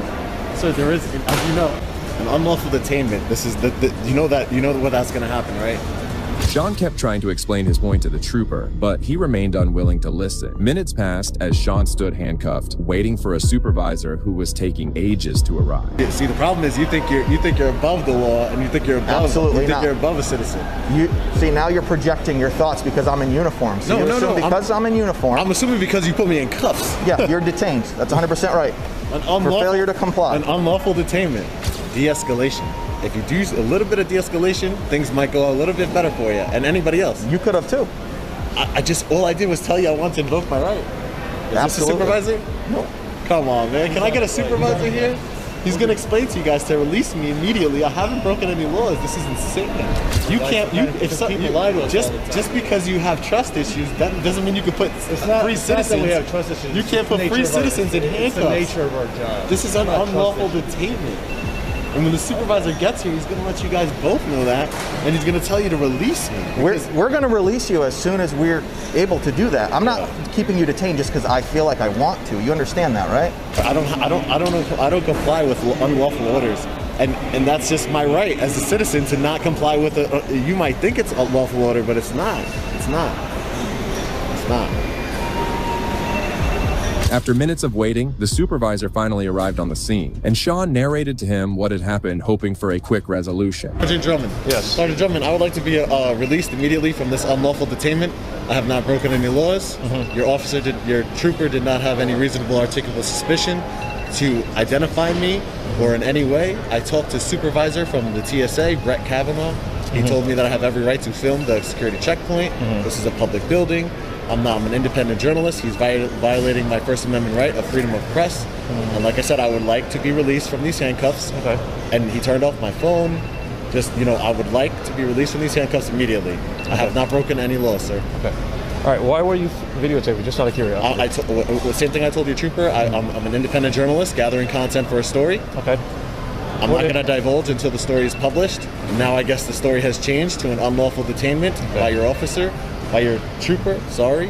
And like I said, the longer I'm in here, the longer you guys are violating my rights. So I would, as a supervisor, I would advise you to do the right thing here, sir, and have me undetained. The supervisor listened calmly to Sean and ended up making the correct decision in no time. The supervisor did an excellent job in de-escalating the situation. On the other hand, Trooper Lavoie was furious seeing that Sean was being let go without any warning. It became apparent that the trooper could benefit from a better understanding of the law. Sean didn't end the matter there as he went over to file a complaint against Trooper Lavoie. However, as he tried to do so, he faced resistance from Sergeant Brian Fahey. How you doing, Sergeant? You're videotaping me? Yes, I am. Okay. I don't want to talk to you then. If you want to videotape me, then if you want to talk to me like a man, we can chat. But what about you guys wear body cameras here? What's the difference? I don't have a body camera. I understand that. What can I get your name, Sergeant? Yeah, Brian Fahey. Brian Fahey. Yeah. So there's a serious civil rights violation going on here. So as I was explaining to your other trooper, I'm a journalist, independent journalist, working on a story, and I was gathering content for that story at the Bradley Airport. TSA became concerned about me filming. A supervisor came over. The first person who was concerned called the supervisor. Supervisor said, "You have every right to film. It's not an issue. I know your rights. You know your rights. Continue what you're doing." One of your troopers out of Bradley Airport, Trooper. How can I help you today with pistol permits? Can I help you today with pistol permits? Why would I don't need help with pistol permits. I need help with a civil rights violation, as I just told you, sir. But you can contact our internal affairs department. It's online, or there's a phone number. Sergeant Fahey's demeanor seemed stern from the beginning, and he wasn't in the mood to grant Sean any favors. However, this demeanor was about to get even worse. You're a supervisor. I'm a supervisor in charge of special licensing and firearms, so all these people that are in line, in 529 gun dealers in the state of Connecticut, that's what we're dealing with. There's an outlet for you to make your complaint. There's a civil rights violation. But there's an outlet for you to make your complaint, and you can make that. We've given you it. Why are you guys acting like this? I'm trying to make a serious civil rights. What? I don't know what you... I can't help you with your complaint today. Yep. Can you get me that address? Sure. 294 North Colony Road. 294 North Colony Road. Yep. Building what again? I think it's building 11. I'm not sure exactly. You're going to go... when you come into the complex, the forensic laboratory is going to be on your left. You're going to take a right. There's an island. It's the last building on the right. And that's where they're located. You have your outlet to make your complaint. We give you plenty of outlets to make your complaint. Yeah. And we've offered them all to you. You have the paperwork, right, to make your complaint? Yeah, they just gave me the complaint. Okay. Yeah, you can go right ahead. Go right ahead, sir. But this is part of a thing that I'm going to fill this out, but Fantastic. I want to speak with somebody who can help me. Okay, well then you can call IA, or you can go there, and if they have time to speak to you, they'll speak to you. But you have your outlet. You can go online and you can get the phone numbers. Yeah. You've given, we want to entertain your complaint through the proper channels. You want to make a complaint? Yeah, which is through internal affairs. Yep, It's the proper so you've been given channels. that. Yep. I will go speak to them personally. Have a great day. You too. Nice talking to you. The sergeant claimed that he couldn't deal with his problem at the moment as he was extremely busy. However, the sergeant wasn't enjoying Sean filming the area, and in a matter of seconds, he completely lost his calm and did this. You're all set here? Excuse me? Are you all set here? Well, yeah, there's nothing else obviously you can help me out with at this point. So you're all set. So you're going to go to IA right now, correct? Yeah, I'll be there. All right. I'm going to be going. Okay.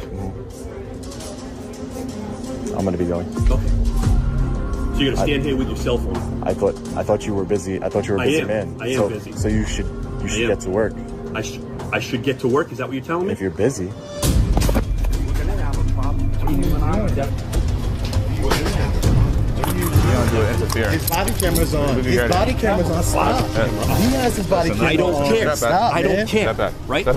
This is private property. Okay? I'm not doing anything. You're not going to videotape me and have an attitude with me. I'll get but off I'm going to tell you what right now, dude. I'm not the one. Okay? I gave you the information you needed, and I gave you your outlet. Right? You were given your outlet. No, you wanted to stand there and hold your cell phone in my face. Is what you wanted to do. Yes, you do. Take your cell phone and go and make your complaint. Okay?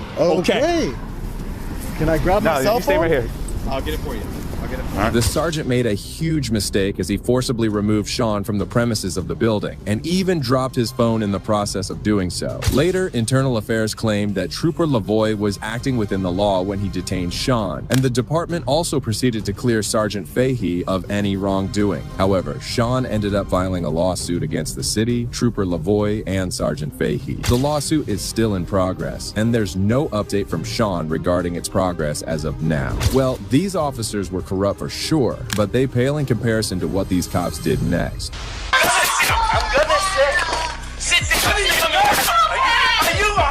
On August 25, 2019, the Worcester Police Department responded to a custody dispute where a Bible Baptist church was located. The dispute involved the pastor, Rizzuti Sr.'s daughter, Rachel Rizzuti, who allegedly had not returned her 11-year-old daughter to the girl's father. As the cops arrived on the scene, they were met by a hostile reception by the pastor. Who are you? Who are you?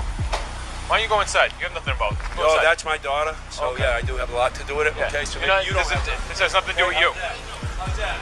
Kyrie, don't tell me what I do.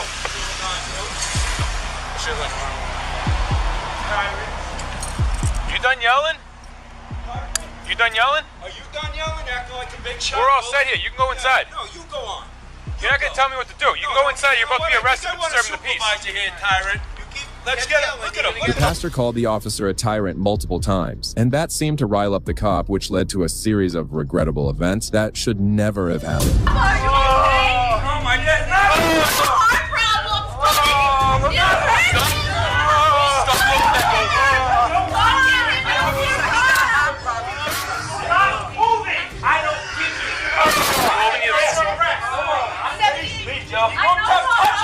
Homo. Yeah, he's the son of a... Get out of my stuff! Hey, get out of this house!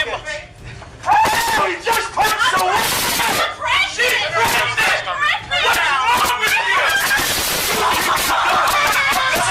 I'm gonna sit. Sit down. Are you on?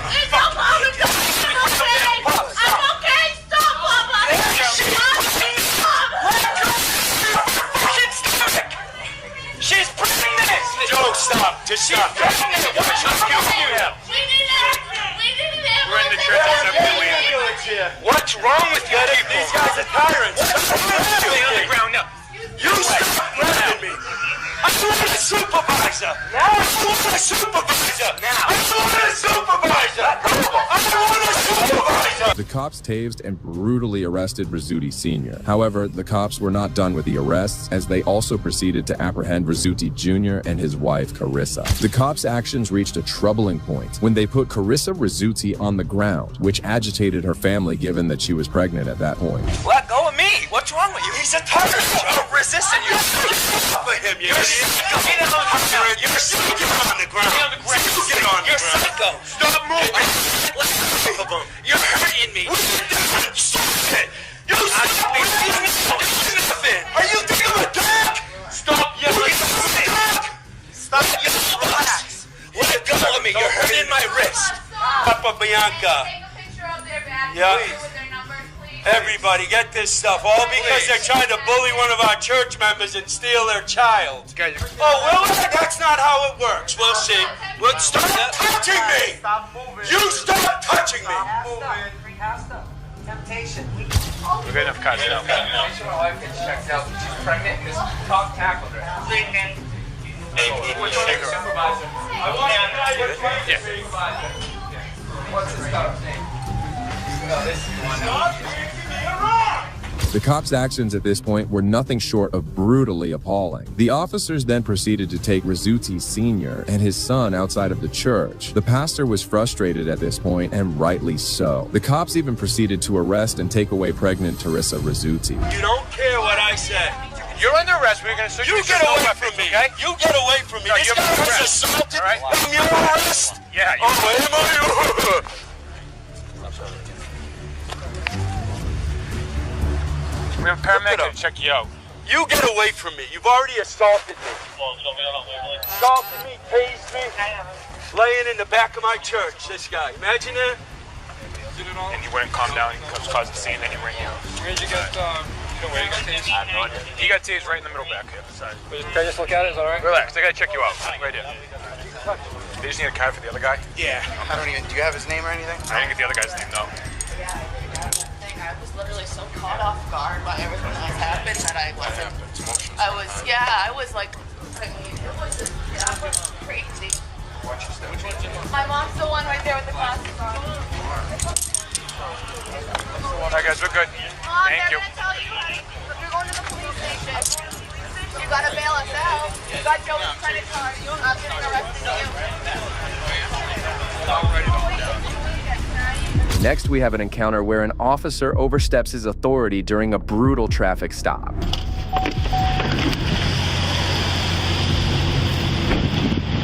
63, show me out on that auto pit. I said I was. You all right? We had a little get together. He's being stubborn about getting checked out, but he said he's all right. I'm all right. So we're just. You all right? I told him I want to take him down. No, I ain't all right. I need about $1 million, and then I'll be all right.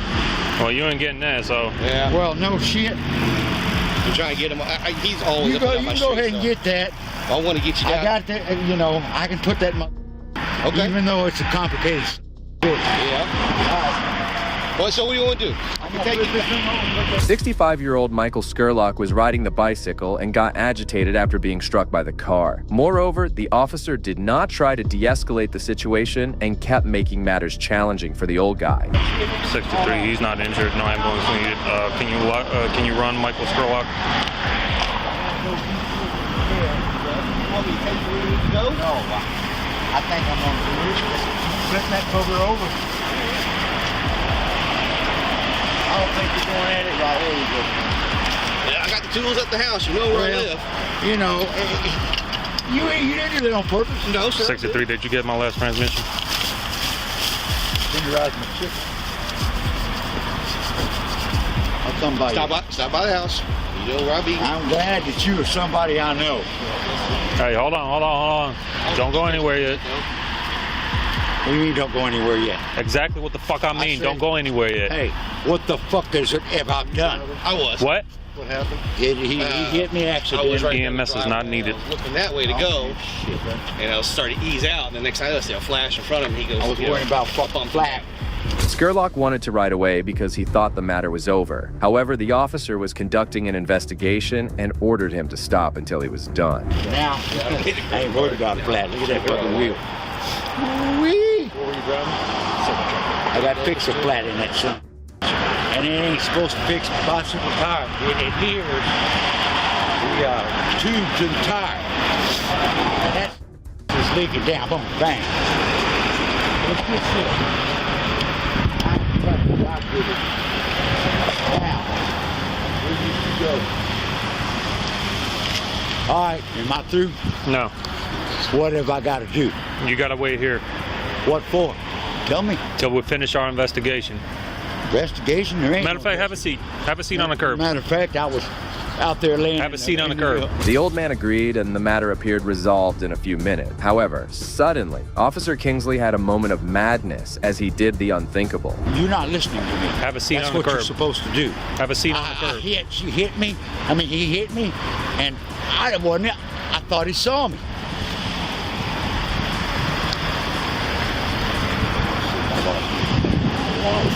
Hey, have a seat on the curb. I'm gonna look for my stuff, young man. All right, turn around. Come on, now wait a minute. Hey, relax. What are you doing? Hey, you're gonna have a seat. Sit down. I'll try to have a seat if you'll let go of me. You don't own me. Put your hands behind your back.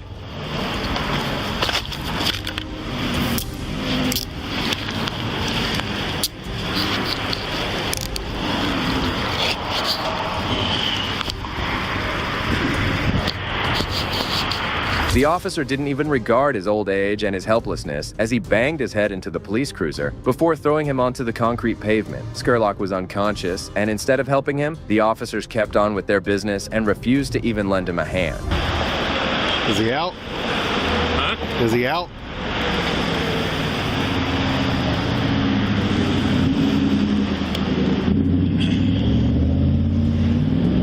It's absolutely disgusting to see police officers treat citizens like this. And to make it worse, the cops were trying to frame the situation as if he was drunk.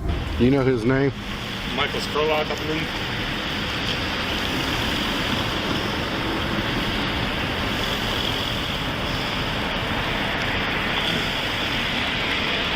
Is he drunk? Huh? Is he drunk? I don't know. I tried to get him to sit down because it looked like he was going to walk away.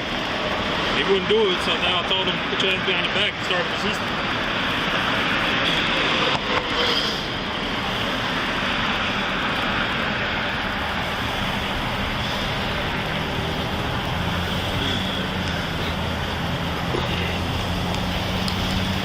Let me get his information so I can get him out of here. You good holding him? You want some gloves or something? I mean, I already touched him. I got some gloves.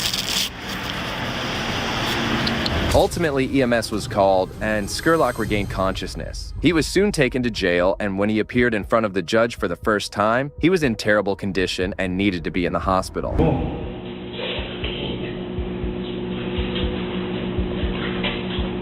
You got a car, don't you?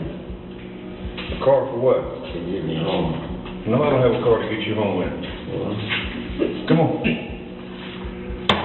Mr. Skurlock, you have the right to remain silent. You have the right to a lawyer. You have the right to have a lawyer present at any interview at the place or district.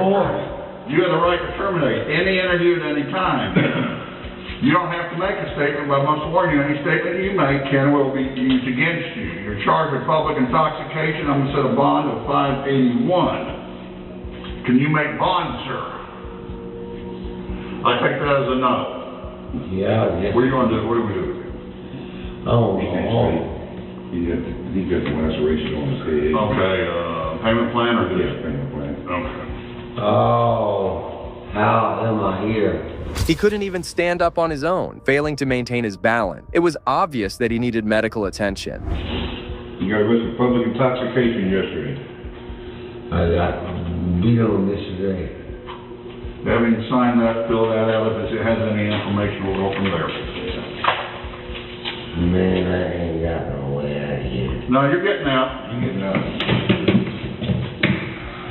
Sign right here for me. Oh, God.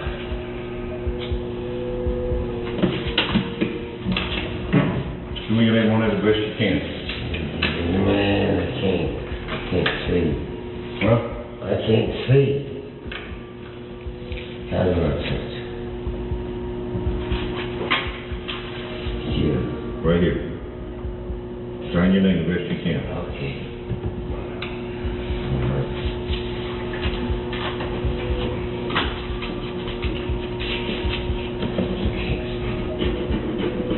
Surprisingly, after giving him a little first aid, the officers moved him here instead of taking him to the hospital. Okay. Just sit right there on the bench for me.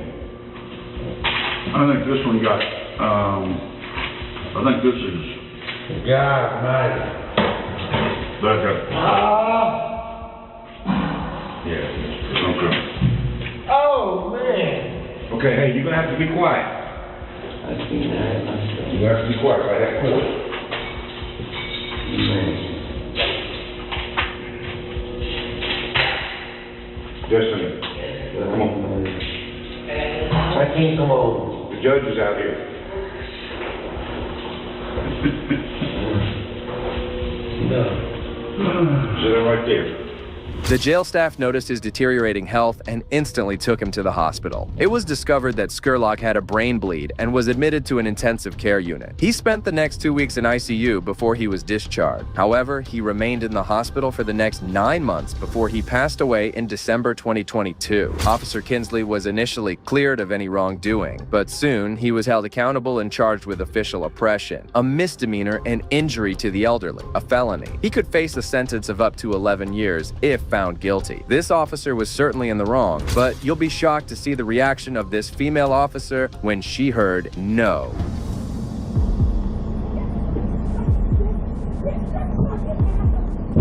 On January 16, 2022, Camden County Sheriff's Deputy Christine Newman was on her routine patrol when she noticed a car running a stop sign. She immediately made a traffic stop and went over to confront the driver. Hello. Hey. Does that roll down? It's dark. Alright. You got your driver's license? Alright, the reason why I pulled you over is you didn't stop that.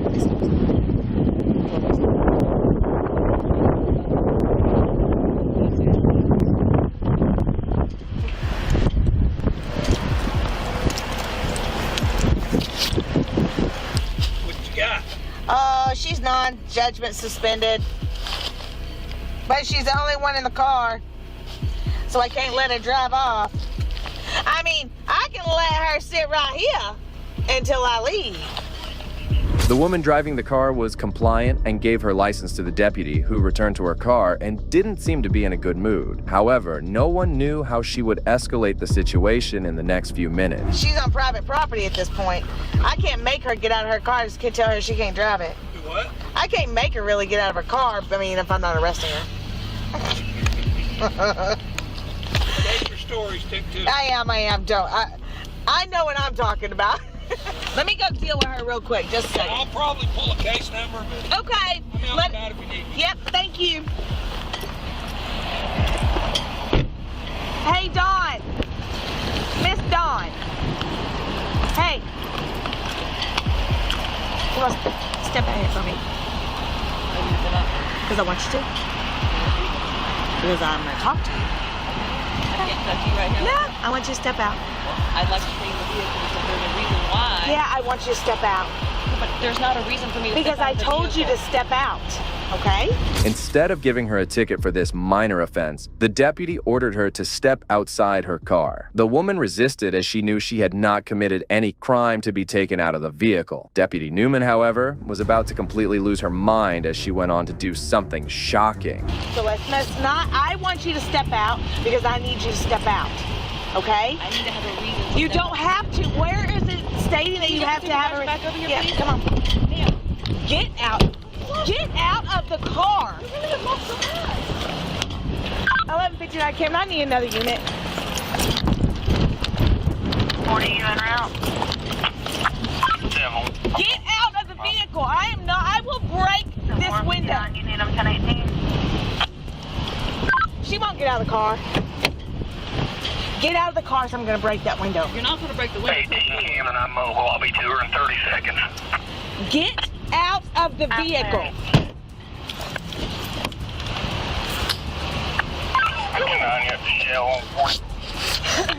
Get out of the vehicle right now. Oh my God. Newman still couldn't answer her questions as to why she was being treated like this. She had no reasonable, articulable suspicion to detain her. She kept on trying to get inside the car and was even issuing threats of breaking her window. As the woman once again declined, the deputy took matters into her own hands. Listen to me. I really don't want to break your window. I really don't. But when I tell you to get out of the vehicle, you are to get out of the vehicle. So get out of the vehicle. 1118 is 23. Are you kidding me? Get out of the vehicle right now. Just hit the damn front of the vehicle. Get out of the vehicle. Get out of the Get out! Right, get the out of my fucking car. Right now, get out. Get out of the fucking car. Get out. The corrupt deputy went on a dangerous power trip, and as she was the poor woman, her body cam fell off. However, her dash cam recorded everything, and you'll be stunned to see what she did. Get the out of my fucking car. Right now, get out. Get out of the fucking car. Get out.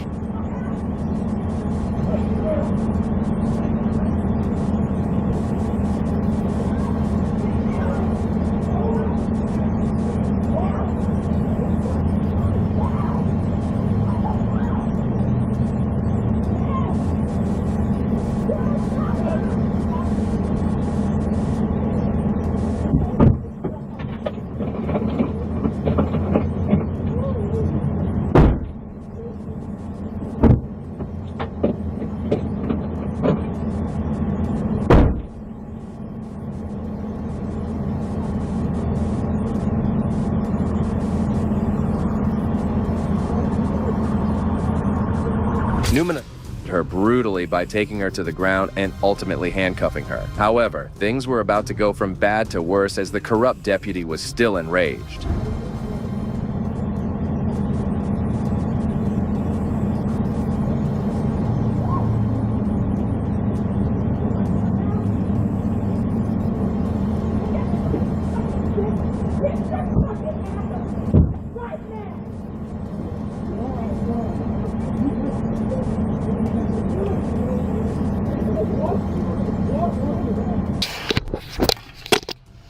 You're right, sister. Good.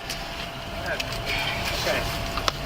She hurt. She want or need medical attention. I'll ask her in a minute. Christy's fine. I got Christy. You go check on her. You okay? I'm sorry. It's all right. You're okay. Relax. I just wanted her to step out the car so I could know. talk to her about her. We already discussed it. Even with handcuffs on, Newman struck her in the face multiple times. She went completely berserk, and the other officers had to intervene. It's disgusting how such individuals are allowed to become cops. I'm so mad. I'm so like, Just relax. Did that even come from?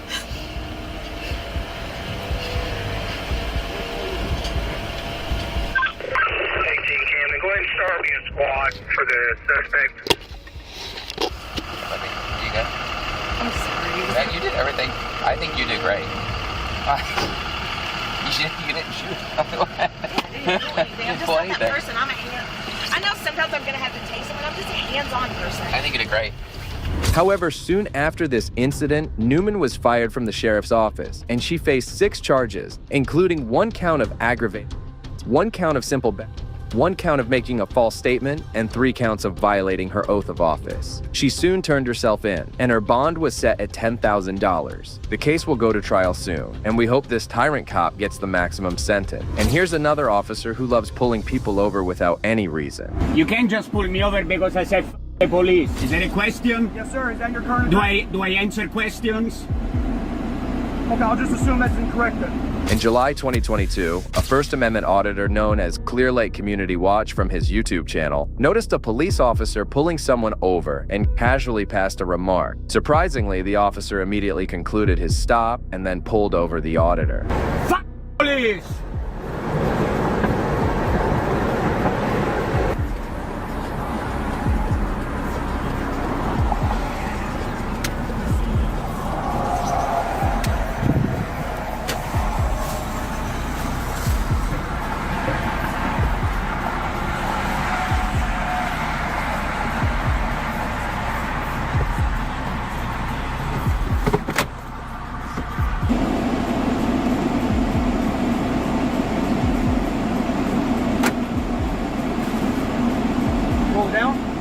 Why do you pull me over? I'll tell you that if you roll it down.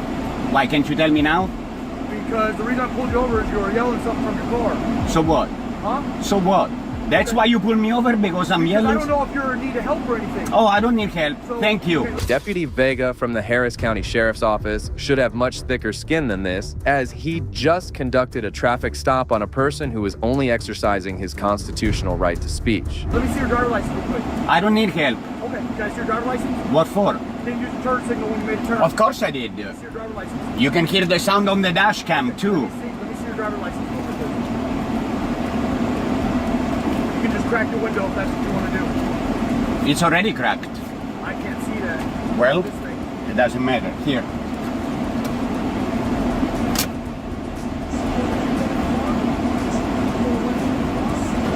I don't wish to answer questions. You have to let me know if there's a weapon in the car. Did you not take the class? I did. Did they tell you you have to tell them? When you demand identification, I have to display this. That's what they told me in the class, that's what the law says. If the officer wants to take a And actually, if I don't display, there's really not much you can do because there is no penalty attached to that. I have to carry this if I'm carrying this. Are you carrying? I don't answer questions. The deputy had no reason to pull him over, as he was now trying to make up a reason to write him a ticket. Okay, so if you have a weapon in the car, then what? You got one on your hip. So what? Do I smell alcohol in your breath? No, you don't. How do I know? Because you can't smell my I breath? can smell something coming Oh, out. really? Let's see. Let me do some field sobriety. I don't think so. Okay. Yeah, where are you coming from? Huh? Where are you coming from? You saw me where I was coming from. I just saw you driving down. Are you done with this? I'm done with that, yeah. All right, cool. Where are you coming from? I don't answer questions. I've already told you. Let me know when I'm free to go. Deputy Vega's feelings had been hurt, but he tried to make the stop seem lawful. However, the auditor stood up to him, never intimidated by the tyrant. I want you exiting the vehicle because you have a weapon in the car. Did I exit the vehicle? Did I exit the vehicle? Give you a heads up. Did I exit the vehicle? Hey, can I? You do have a dash cam, right? Very good. You can't just pull me over because I said police. I hope you realize that. Stupid. Vega decided to come over again, asking for the auditor's insurance. Despite knowing that the deputy had no legal basis for the stop, the auditor continued to comply with Vega's command. You have insurance on the vehicle? Yeah. Can you show it to me, please? It doesn't come back. Of course it comes back. Not on my system, it doesn't.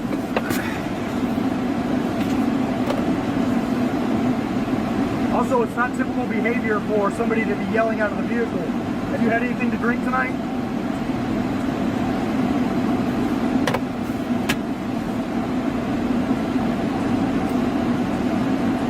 Is that your current address? 1622? Is that a question? Yes, sir. Is that your current address? Do I answer questions? Okay, I'll just assume that's incorrect then. And why would you do that? Did you read my address on the driver license? It didn't have an address. It didn't have an apartment number on your driver's Of course it license. does. Let me see. Can you verify? You've already seen it. I've already complied with that part. I don't. But I'm just saying it didn't have a driver. It didn't have an apartment number. Of course it does. On your address, on your driver's license. Man. Okay, I'll be right back. Finally, the power-tripping top returned with a warning for failure to signal 100 feet before the turn. It was evident that he was just trying to make up for the unlawful traffic stop. Yeah, I say that I've never met anybody quite like you that would yell at an officer doing their job. But So, you have a great let day. me There's no understand. warnings, no fines, no penalties. May I ask you a question? There's questions on there. There's the address. Yeah, There's no, I the- have a there's question. an incident Can you number get your on the thing right supervisor there. here, please? No, Is the stop over? The stop is over. You may leave. All right. I don't exit until I get out. Until I leave. Well, you said the stop is over, right? Okay, I'm not getting out. I will. Okay, there is no need to draw your weapon, man. Fucking drawing your weapon, you. I didn't get out of the car. You told me that already. Yeah. Did I get out of the car? Go. Yeah, right over there. You can. Finally, watch as a cop's illegal actions are caught on camera, leading to his immediate humbling by the very people he tried to exploit. You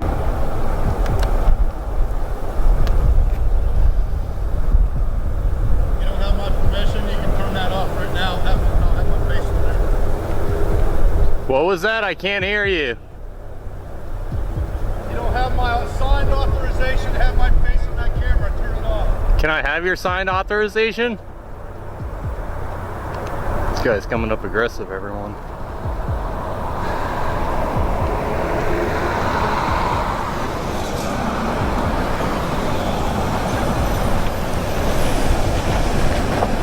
Both employees had no clue that Mr. Roberts was standing in a public place and had every right to record what he wished. Sadly, those guys had no clue about the law as they tried to attack the auditor.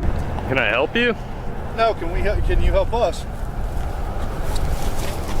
Yo, get away from me, buddy. No, dude. Who are you? F away from me, dude. Why are you here? Back the f. Why are you here? I suggest you leave me alone. You're on private property. I suggest you do something about that then and get back inside. Ooh. Really? Yeah, really. You like going around with people like this? You know think what? that's fun? Don't touch my buddy. Oh, go ahead. Oh, so do it. Do it. What? Touch it. That's on camera. What Back the f. What are we doing here? Back the f off, buddy. You touch, you get tased. Get the f back inside. What's going on here? Get the f back inside. Do not touch me.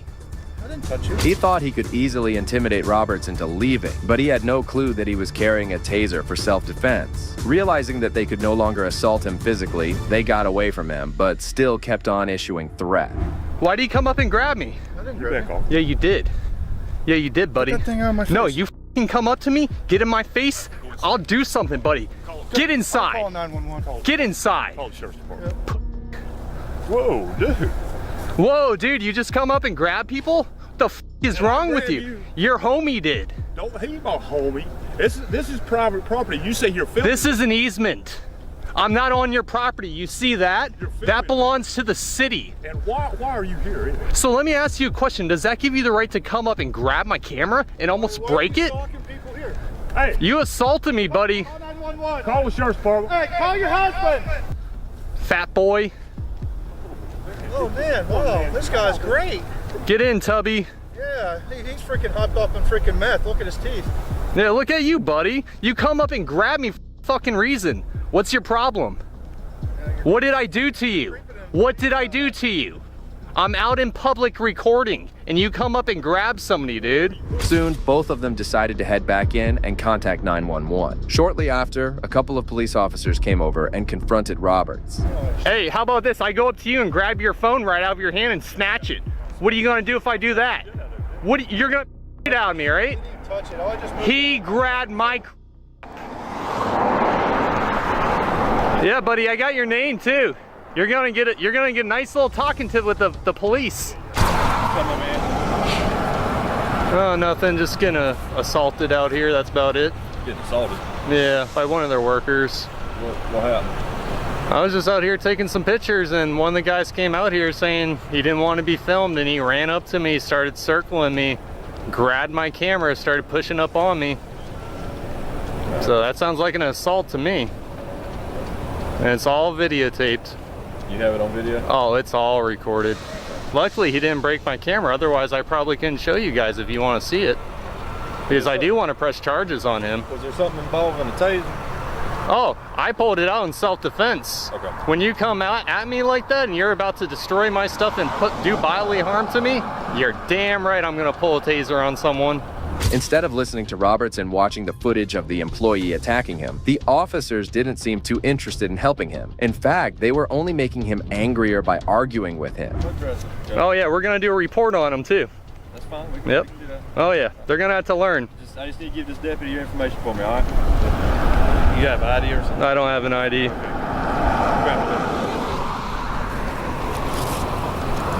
Yeah, buddy, you're gonna learn you can't come outside and grab people, man. That ain't right. Let me address something real quick.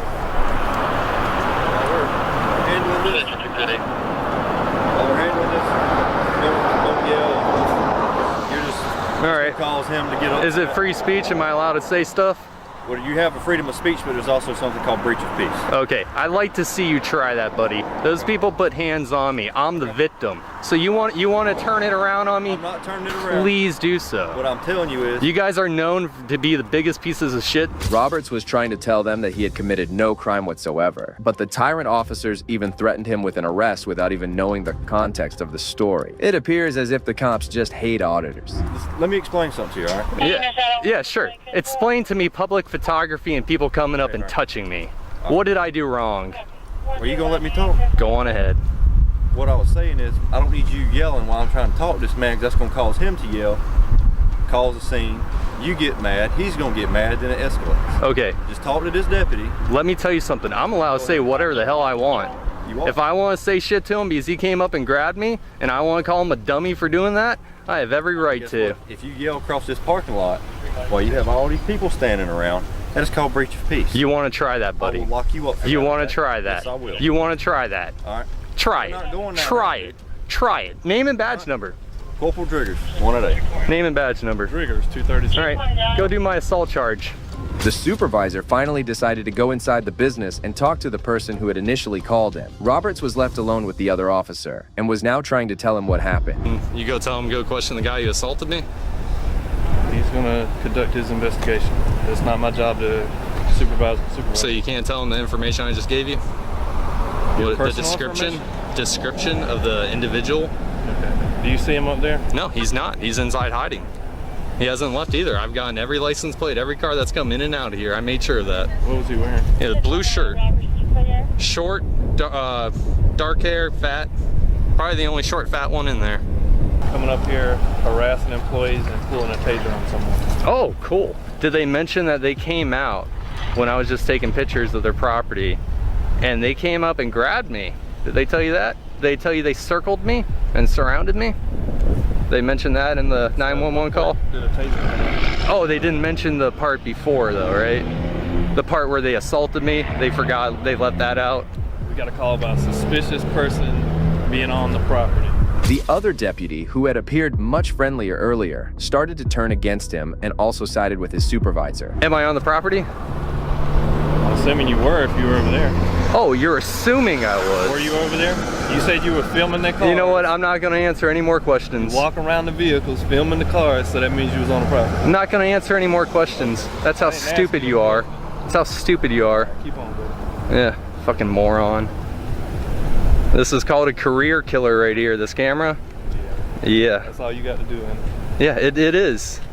And you got to violate your rights and not uphold your oath. You're right. You can film all day. Well, you just said I was on their property. You said you was on their property. I never did once. You said you was walking around the car, filming the cars. I said I was filming every license plate in every car going in and out. Did I say I was inside their property? If we're gonna do this report, you need to explain to me in detail how it got to the point. Do you see where I'm standing? Do you see where I'm standing right now? Hey, I'm over here. You're standing by the mailbox. Technically, this is still their property. You're so dumb. You're in the road. I dare you, man. I dare you. Dare me to what? Trespass me. If you think this is their property, trespass me. You need to explain to me what happened to the point where you say you got assaulted. How about I talk to this guy? Is this your supervisor? You're not doing shit, man. You're just an idiot. Walk over there and talk to him. Moments later, another deputy arrived on the scene. It was becoming concerning that so many officers had been called for a minor issue. Seeing him, Roberts went over to plead his case to him, hoping he might end up siding with the truth. Deputy posting 229. All right, I just got assaulted, and this guy really doesn't care. He's not really. He's just talking shit, running his mouth. That's all he does. I'm just talking shit. You hear this, guys? He said he got assaulted, but he is yet to tell me how. I've told you. Circled by this guy. I've told him multiple times. This guy is terrible. If you're a supervisor, reprimand him. All right, can you help me and do your job? And supervisor's over there. He done cussed him out. Oh, why did I cuss him out? Because he said he was going to arrest me after I got assaulted. He said he was going to arrest you for breach of peace if you didn't shut your mouth all across the parking lot. How about you shut your mouth? How about you do that, buddy? Just shut your mouth. Because you're useless. Do anything you say. You're useless, bro. Okay. You're a useless public servant. Right. That's all you are. And then he went boom and grabbed my camera and twisted as hard as he could. He almost broke the lens off. So I'm just curious, if he's allowed to do that, can I do that to anyone? Like if I see a girl in public and she has a purse on and I'm like, give me that purse, let me see it for a second. I can just grab it. Okay, so that's illegal. Yeah. Okay, all right, just making sure. However, the supervisor returned to the building and completely ignored the situation instead of delivering justice. All right, Mr. Roberts. I spoke with the two gentlemen that came out and dealt with you. All right. All their information is going to be entered into the report as well as your statement that you gave this deputy. All right. All right. I made them aware that yes, you can view video from a public area, which the roadway is public. But if you cross over into the I've checked the property lines. I don't need directives. Okay. Well, I still got to tell you, okay? You don't have to tell me. Instead of watching the footage and arresting the employee for harassing him, the cops were now giving him a law lecture. That's when he decided to joke with the officers, as he knew that justice was too far-fetched. Well, you know what? If you go onto their property, you will be arrested for trespass. If you masturbate, wash your hands afterwards.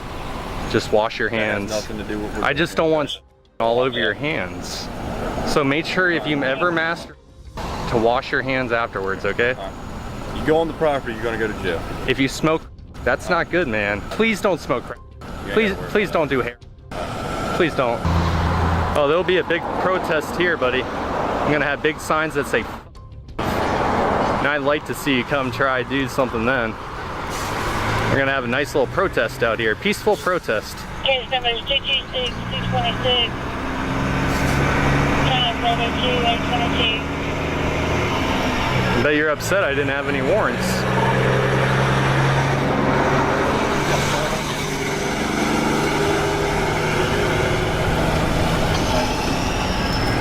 Hey, remember, wash your hands, man. Just wash your hands. After this, the deputies left the area while Roberts continued filming. That's when Sergeant Morrison arrived and, without knowing anything, escalated the situation by doing something shocking.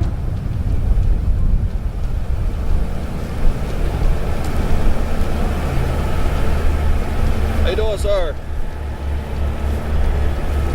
How you doing, sir? Not too good. Wow, what's going on today, buddy?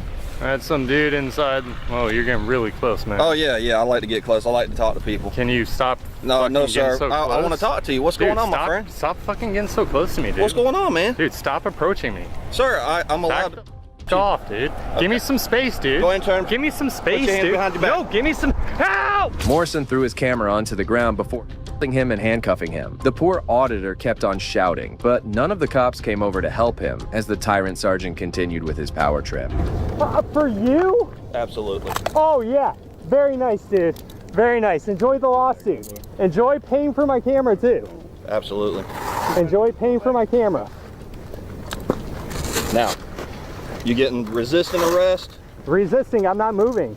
Nope. When I went to put my hands on you, you pulled away from me. Yeah, because you have no right to arrest me. Sir, you're under arrest. You have the right, the attorney you have kept him or approaching me. Sir, you have the right, the attorney have him or present before any questions asked. You decide any time to exercise these rights and not make any more statements. Do you understand these rights? I don't answer any more questions without a lawyer present. Absolutely. All right, go ahead and stand them up. So here's the thing, you pulled it out and you was threatening him. He attacked me. It's on camera. All right. Well, we're gonna log all this in too. Good, do it. However, Morrison did something worse when he deleted all the incident footage. Eventually, Roberts was released and he recovered all the deleted footage. Soon, an internal investigation was launched into this matter, and Sergeant Morrison was ultimately fired from the department. Well, this officer certainly had a power trip, but the actions of this next cop were even more disturbing. In May 2019, veteran Charles Donner was traveling with his wife Brittany in their car just behind a police cruiser. Suddenly, the police officer took a U-turn mid-road to pursue a car he had seen breaking a traffic law. Mr. Donner honked at the officer, which enraged him. He went on to follow the couple's car and eventually rammed his police cruiser into their car before pulling them into a field. Pull into the parking lot. Pull into the parking lot. 60 Hot Springs. Go and send one of the normal units over here to the shoe factory. I had a car slam on the brakes in front of me. Mr. Donner had no clue why he was being pulled over and kept questioning the officer. On the other hand, Officer Ryan Wingo refused to talk to him and just demanded his documents. 2429. License, registration, insurance, sir. Yeah, sure.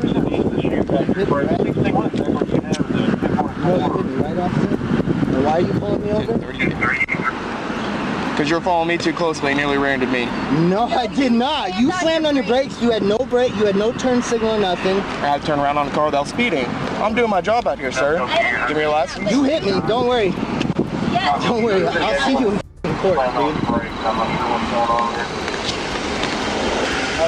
Take it out and look at my car. Hey, take a seat in the car for right now. We're on a traffic stop right now. Okay? You hit my car. Officer Wingo was having a hard time controlling his anger as he proceeded to do the unthinkable. We're on a traffic stop right now. Out here. I want to see the damage done to my car. Give me a minute. We're on a traffic stop right now. Once I get done with my traffic stop, we're following too closely. I was not following too close. Clearly you were. You hit me. You stopped in the middle of a roadway, sir. No, I didn't stop. I got over and I was in the lane. You trying stopped to in the speed lane. back up. No, I was trying to speed back up. Okay, and you sir. slammed on your gas. Okay. And you hit us. Okay. So. Okay. Well, I'm sorry. I told you why I stopped you because you were following me too closely. But I wasn't. But okay. We'll see in court. Okay. Do you have an ID on you, ma'am? I sure do. You don't need your ID. Yes, I do actually for the accident report that you so want, sir. Yes. I do want it. Okay. You f***ing hit me. There's no damage between our vehicles, though. I don't give a bro. You f***ing hit me. Tour the contact, sir. Ooh. Come on. Take a seat until you can calm down. Okay.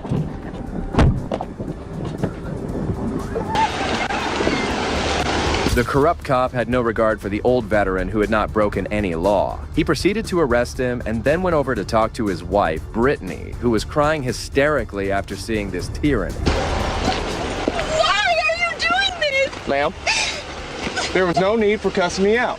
Until he can calm down and act like an adult, he's going to sit in the back of the car. Let me explain to you. My husband has severe PTSD. Severe. He's a 100% disabled veteran, and he is fucking. That's why I'm here. You gonna talk to me? You gonna let me talk, or you going to interrupt me the entire time, ma'am? I'm sorry. Okay. Until he can calm down and act like a human being and stop cussing me out for no reason. So I'm trying to explain to him what happened. But he doesn't want to let me talk, okay? So do you want to let me talk or not? Yes, I'm sorry. Okay. Now.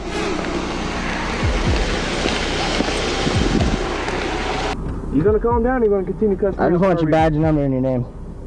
I'm asking you a simple question. So are you gonna calm down? Sure, I just want your badge and number and your name. That's all I want. Okay, well, I'm trying to ask you. And I said, sure, officer. Okay, well, you going to continue cussing me out or not? Because that was that, and you're going to say sure, then I'm not going to have you sit out here and cuss me for no reason. There's no fit to, you're not incriminating yourself, sir.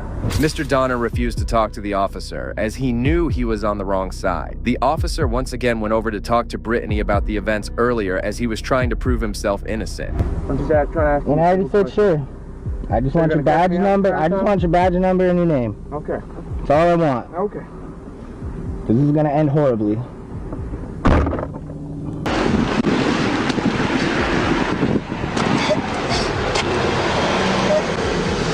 I just want him, I'm trying to get him to calm down. But he doesn't want to, he wants to continue to yell at me for no reason, okay? Chevy West, down the bank, go ahead. I said he has severe PTSD. I don't know if he has malicious intent. He's over here yelling and cussing me. Now I'm just trying to get his information, and he wants to start yelling and stop in the middle of the road for no reason. I understand, but he was freaking out because you hit our car. That's why he was upset, was because you hit us. You might wonder if the officer had crossed every limit, but he was about to get even worse as he lied to another officer about the entire arrest. I was back, so he started cussing me out, and I'm trying to have him calm down back. Okay, but everything's good to go? Yeah. He just wants to yell and cuss me for no reason, so I got him out and put him in handcuffs in the car. You're good? Yeah. Okay. I was coming this way. I saw him riding my butt. I didn't really care. Car tops hill going 60. I'm on overtime. Just turned around. Right. When I went to turn around, he slammed. Yeah. I had to turn around. I don't slam my brakes or anything. I hit my brakes, turn around. I knew he was riding my butt. So just turned around. Yeah.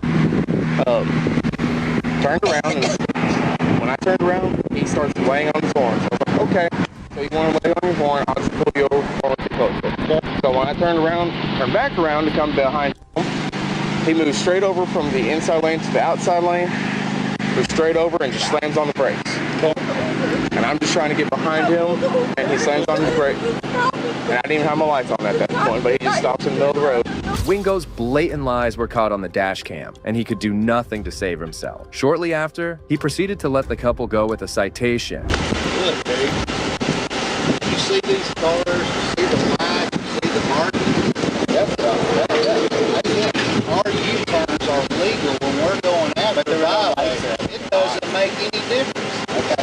And what you did, slamming on your brakes. I didn't slam on my brakes. That's his word. That's not mine. My wife did. That's fine. I didn't slam on my brakes. So it's video. I mean, it's all be pre-recorded for the 1 minute. It don't matter. It don't have to stand. Yeah. Are you one of these type people that you're going to provoke the police? No, I'm not trying to. It sounds like it, no. If you enjoy seeing moments where justice is served and arrogance gets put in its place, be sure to like, comment, and subscribe for more videos that showcase the power of standing up for what's right.